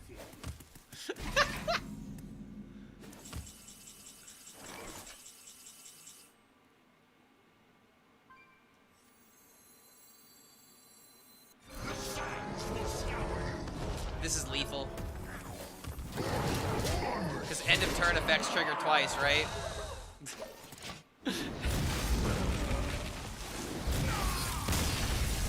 Oh my god, dude. Well, there you go. Bashana once again saving my life. This card is just your last resort. It goes in the deck. Bashana 100% deserves a spot.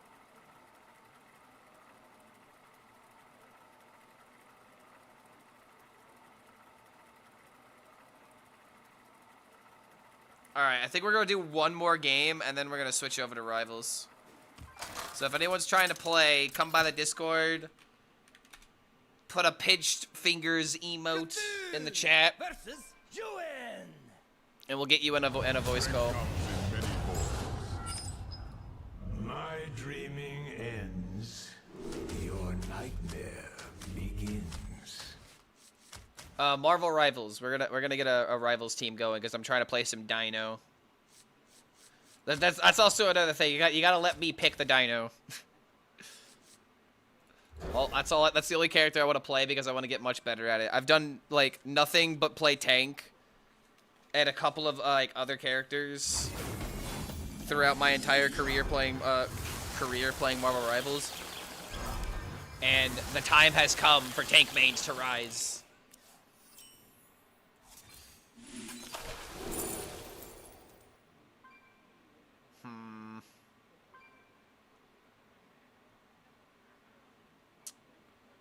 Putting a combo piece at the bottom of the deck, eh?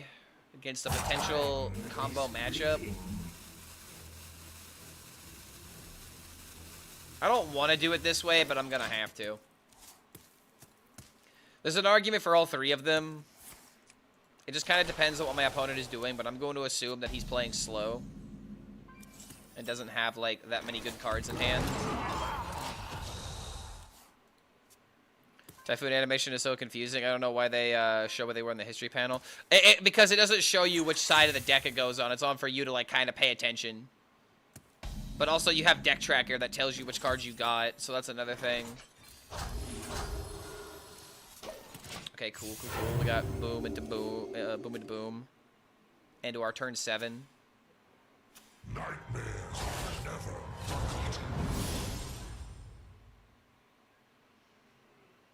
Is it me? 1 mana Death Rattle cards give a random legendary that's 1 mana cheaper are often the good ones. I mean, that is literally a DK card that doesn't see play. That is quite literally its ability. It gives you a random legendary and discounts it by 1. It's still not good. Random legendary effects are genuinely speaking, not a powerful thing. Okay, I'm gonna do this because it's the one on the bottom. Let's go.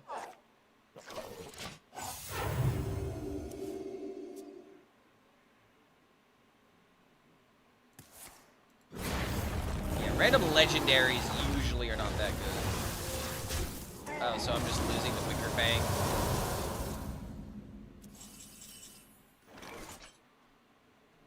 So I'm just losing to Wicker Fang, it seems. That's unfortunate.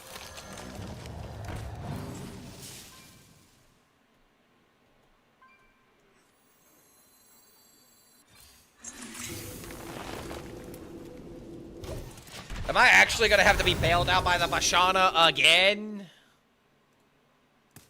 Clark, do you think we'll ever get another System of Down record? Probably not. No, I wouldn't bet on it. If I'd had to put my money where my mouth is, I would say no. There's just a lot going on between, you know, the reason why System of a Down makes music, how they, you know, get creative to make good songs, and the relationship between the band members. I just think there's too many variables that are just clashing with each other right now. It is very sad because I would love more System. Okay, I'm just gonna have to do this. Ah! Charge!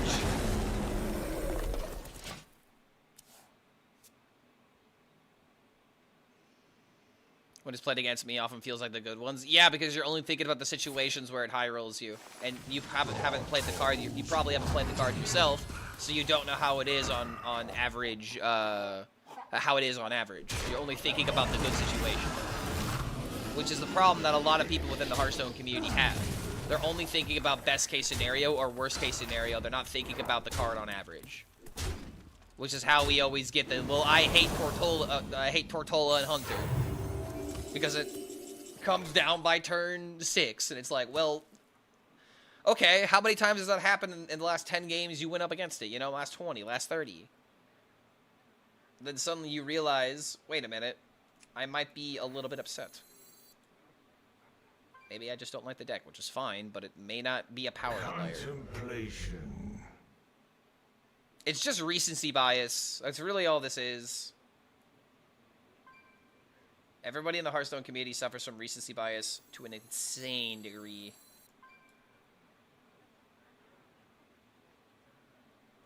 Our tunnels run.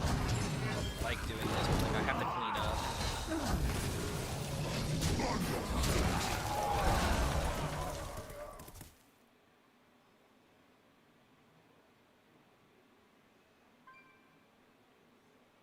I remember this place well.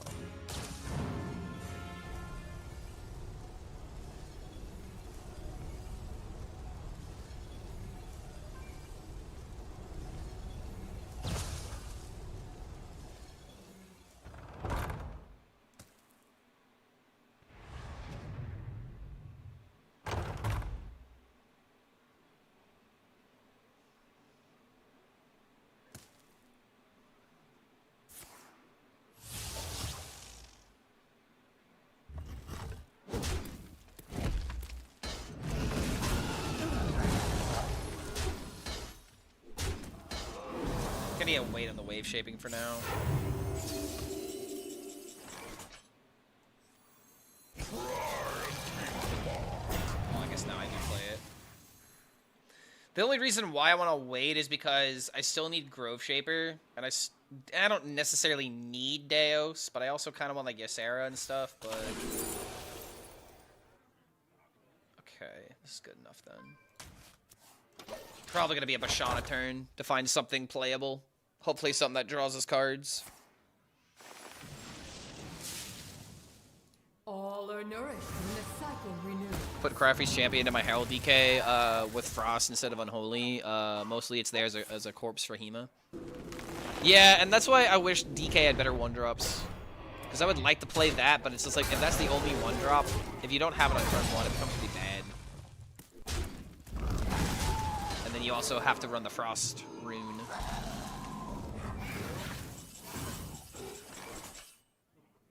Bashana into Elise.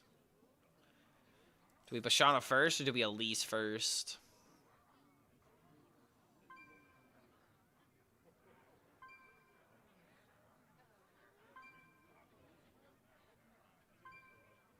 I think I have to Bashana first. Thinking? The Earth Mother cradles us.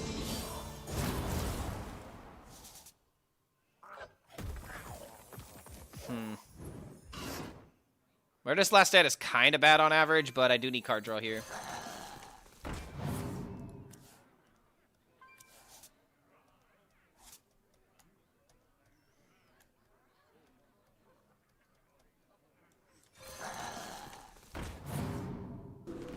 You know what to give me.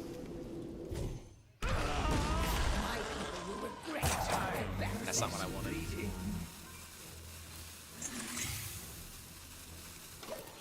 Alright, I'm gonna need a really good defensive play next turn. If he just goes face, I'm gonna be potentially dead in 2 turns. Just kind of hoping he doesn't find a board buff. Our tunnels run deep.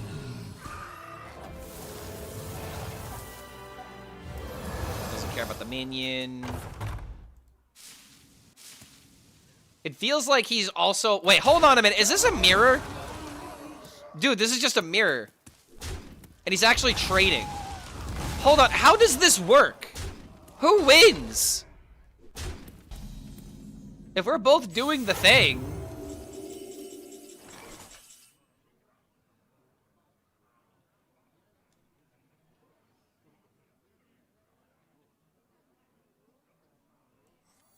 I need to survive, man.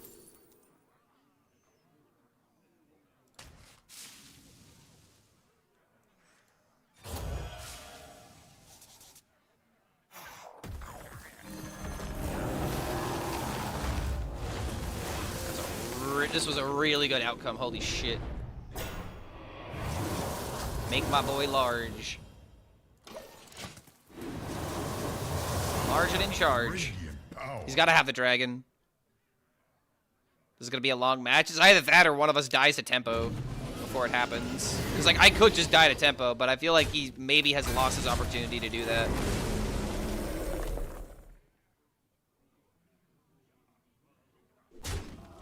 There's got to be a way that we can, like, get in the... Oh, wait, no.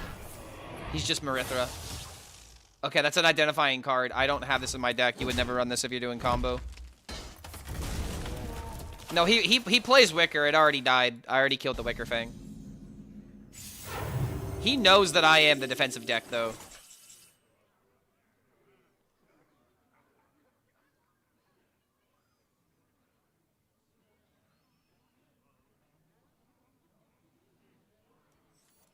I remember this place. Are you sure he know? He better know. I mean, I played an identifying card. I played Morg Forg Fiend.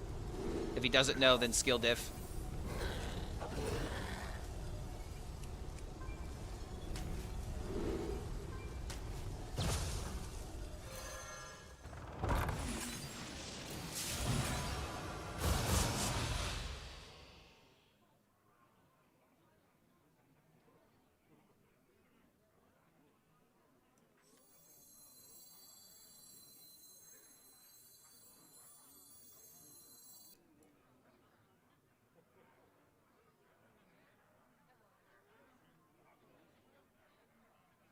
Make your time. Such radiant power.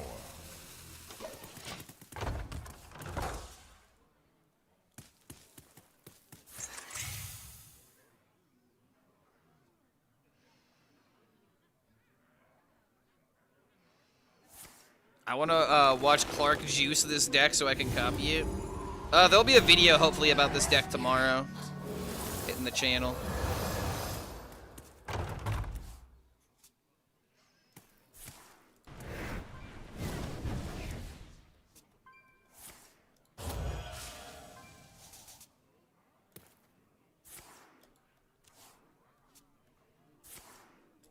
guess I kind of have to worry about getting shallowed, right?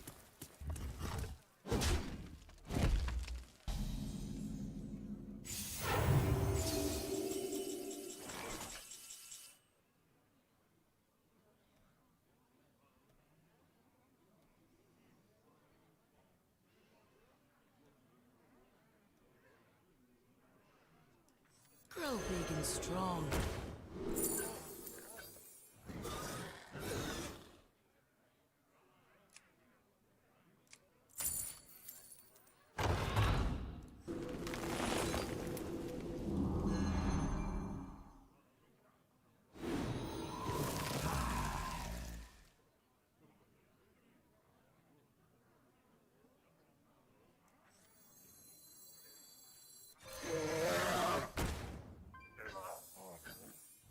Shit, that wasn't the card I meant to play. I meant to play this. I meant to play this and then do this and then... Oh, damn it, bro.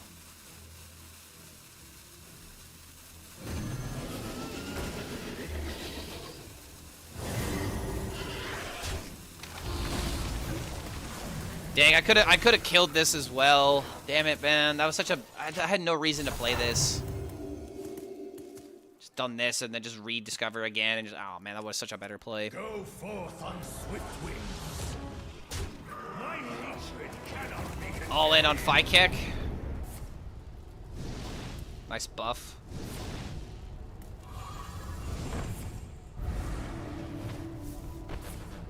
Oh, yo, Dragon's Bane. That can kind of matter.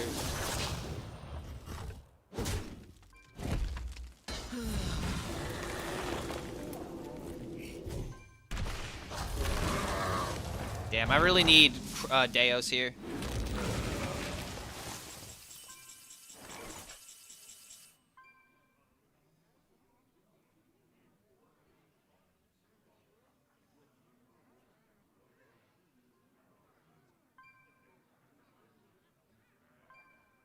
It's like 30-some armor.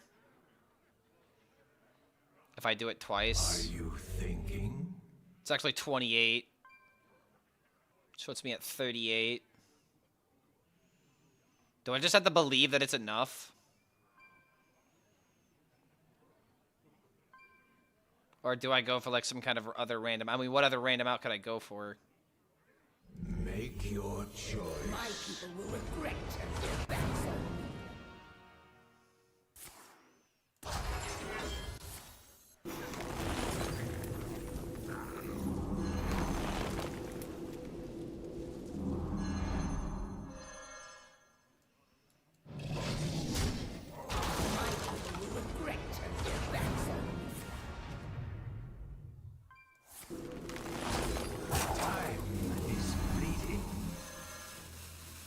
Alright, there's a 1 in 4 chance of hitting the Deos next turn. Yeah, this is Infinite Armor Druid.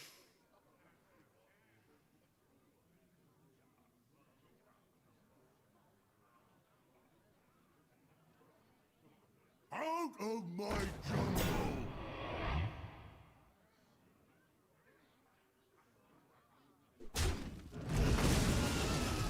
Oh, wait a minute. Yeah, you're right. I could have dreamed the thing. Oh, shit. That was 100% the play. Go forth on swift wings. A new spring is coming. Huh.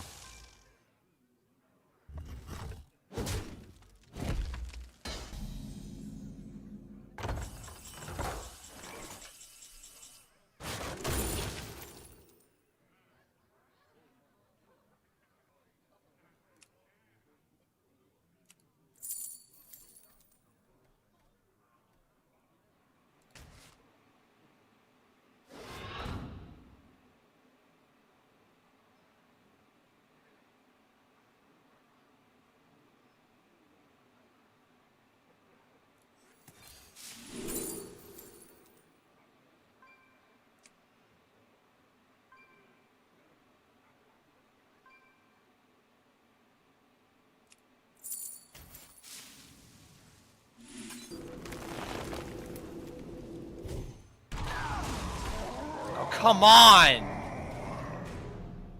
Alright, yeah, I guess that's what we get for misplaying on the 6th drop. Is fleeting.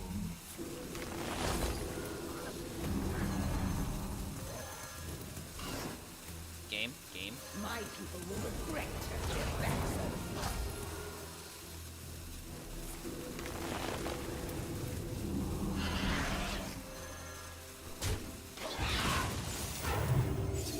Dang, bro. I've watched 4 other Hearthstone streamers the last 3 days. All have complained about the hostage druid. Of course they have. I don't know, man. Cool decks aren't allowed to exist because every single time we have a cool deck, someone's like, ooh, but what about my feelings? Just feels like it's the same thing every time.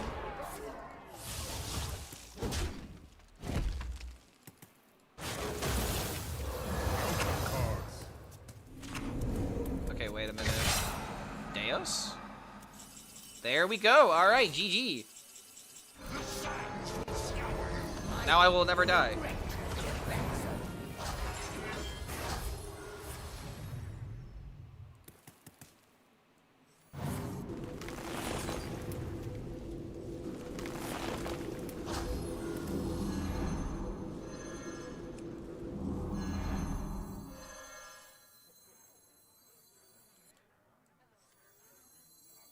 More armor. Why not?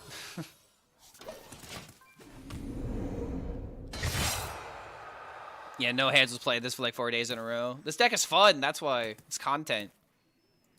Granted, I should have lost this game because of that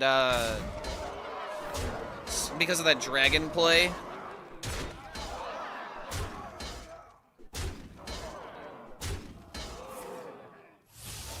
Like if you had Reno, you would just poof the board. Well, if there was Reno, then they could poof away my important death rattles.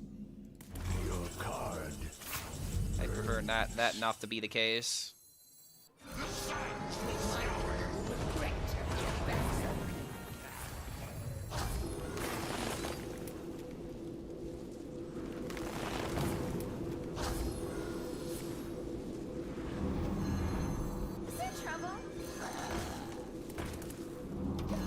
Alright, it's just whether or not he hits the concede button.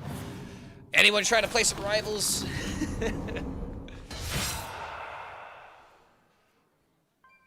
Everyone's gonna run Dirty Rats now, and that's another thing, man. Like, if this deck were to become a problem, there could be Dirty Rats, and Dirty Rat completely screws over this deck.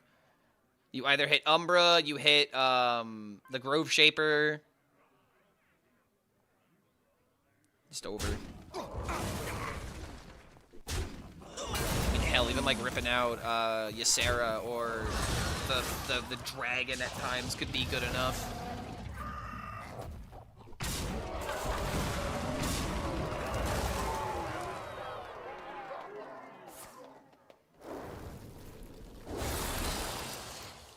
Would it have been better to not play a minion? It really doesn't matter at this point.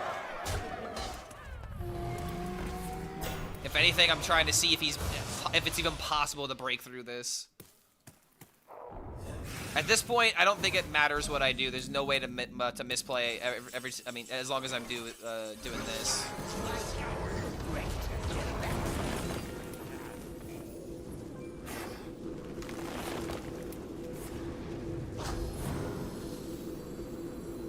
I'm just making it to where I can have more dreams in my hand.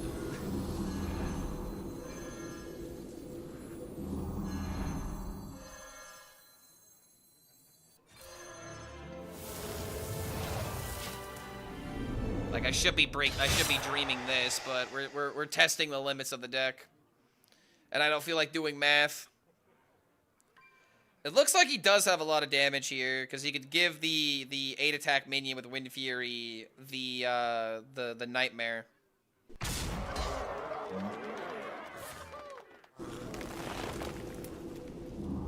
Yeah, cool decks like this. I mean, dude, I don't know what else you want.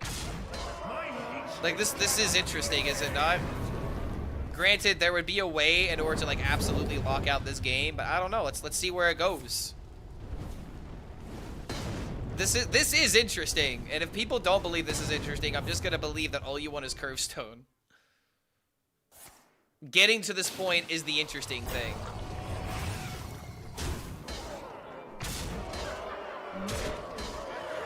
he's still not even, he's not even close to dealing enough damage, dude.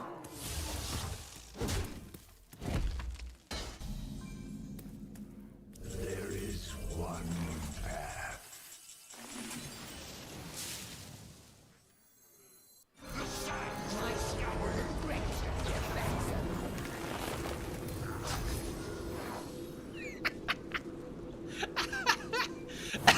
Because of the intervene, I'm able to do this twice in one turn.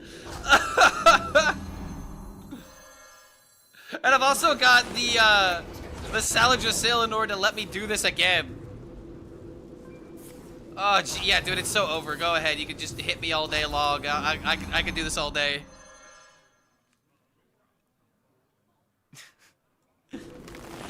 I can do this all day, man.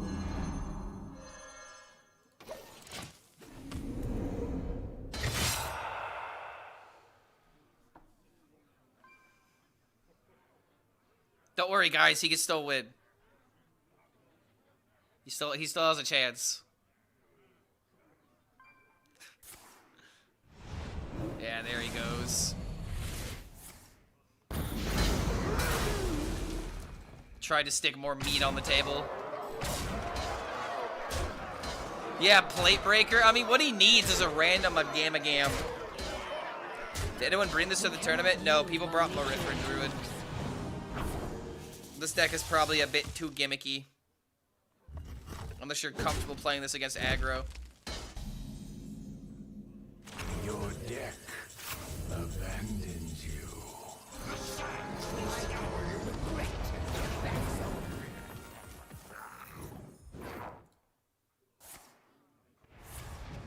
I think he finally conceded. This trial must end. There he goes.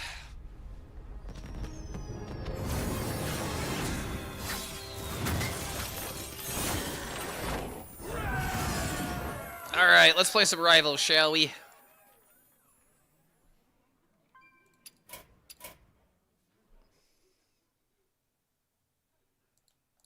It's dino time.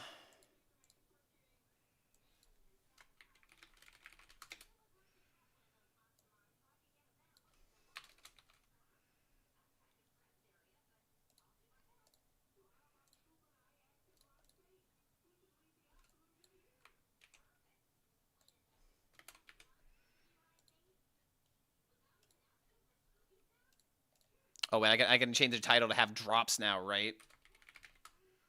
Because there's drops going on with rivals. Because of Dino Gaming. Yeah, gonna lurk out of respect? Hell yeah, man. Feel free to lurk. Feel free to, you know, go to other Hearthstone channels if you guys are still looking for Hearthstone content. But if you're trying to play some games with me, now is the perfect opportunity to hop in.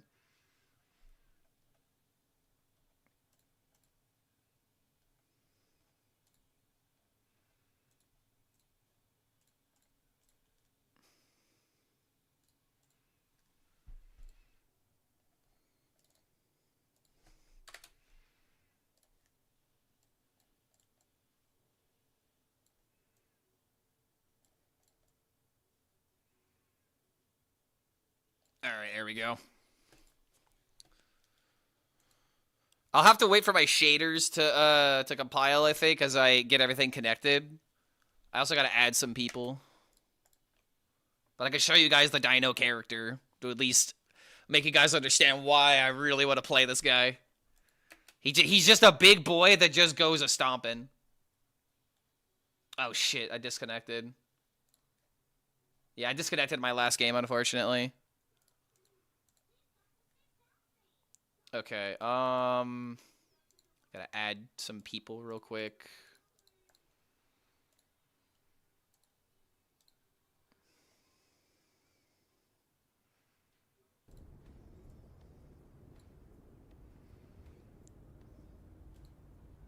Okay, there we go.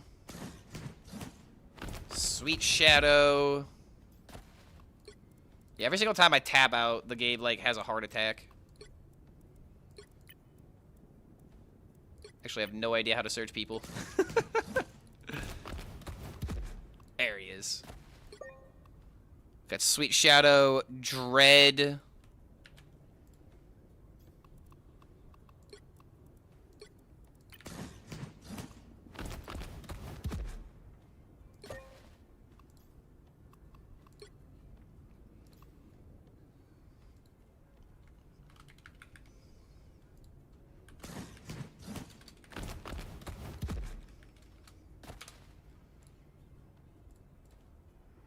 Clark the Rage Quitter. What is that banner? Cat pool? Yes, it's Maid Pool. It's just a really funny, gimmicky, banner. And I used to play a lot of, I mean, I still play a lot of Tank Pool. It's one of my favorite characters. But Tank Pool got a really big nerf, apparently. His DPS got massively hit.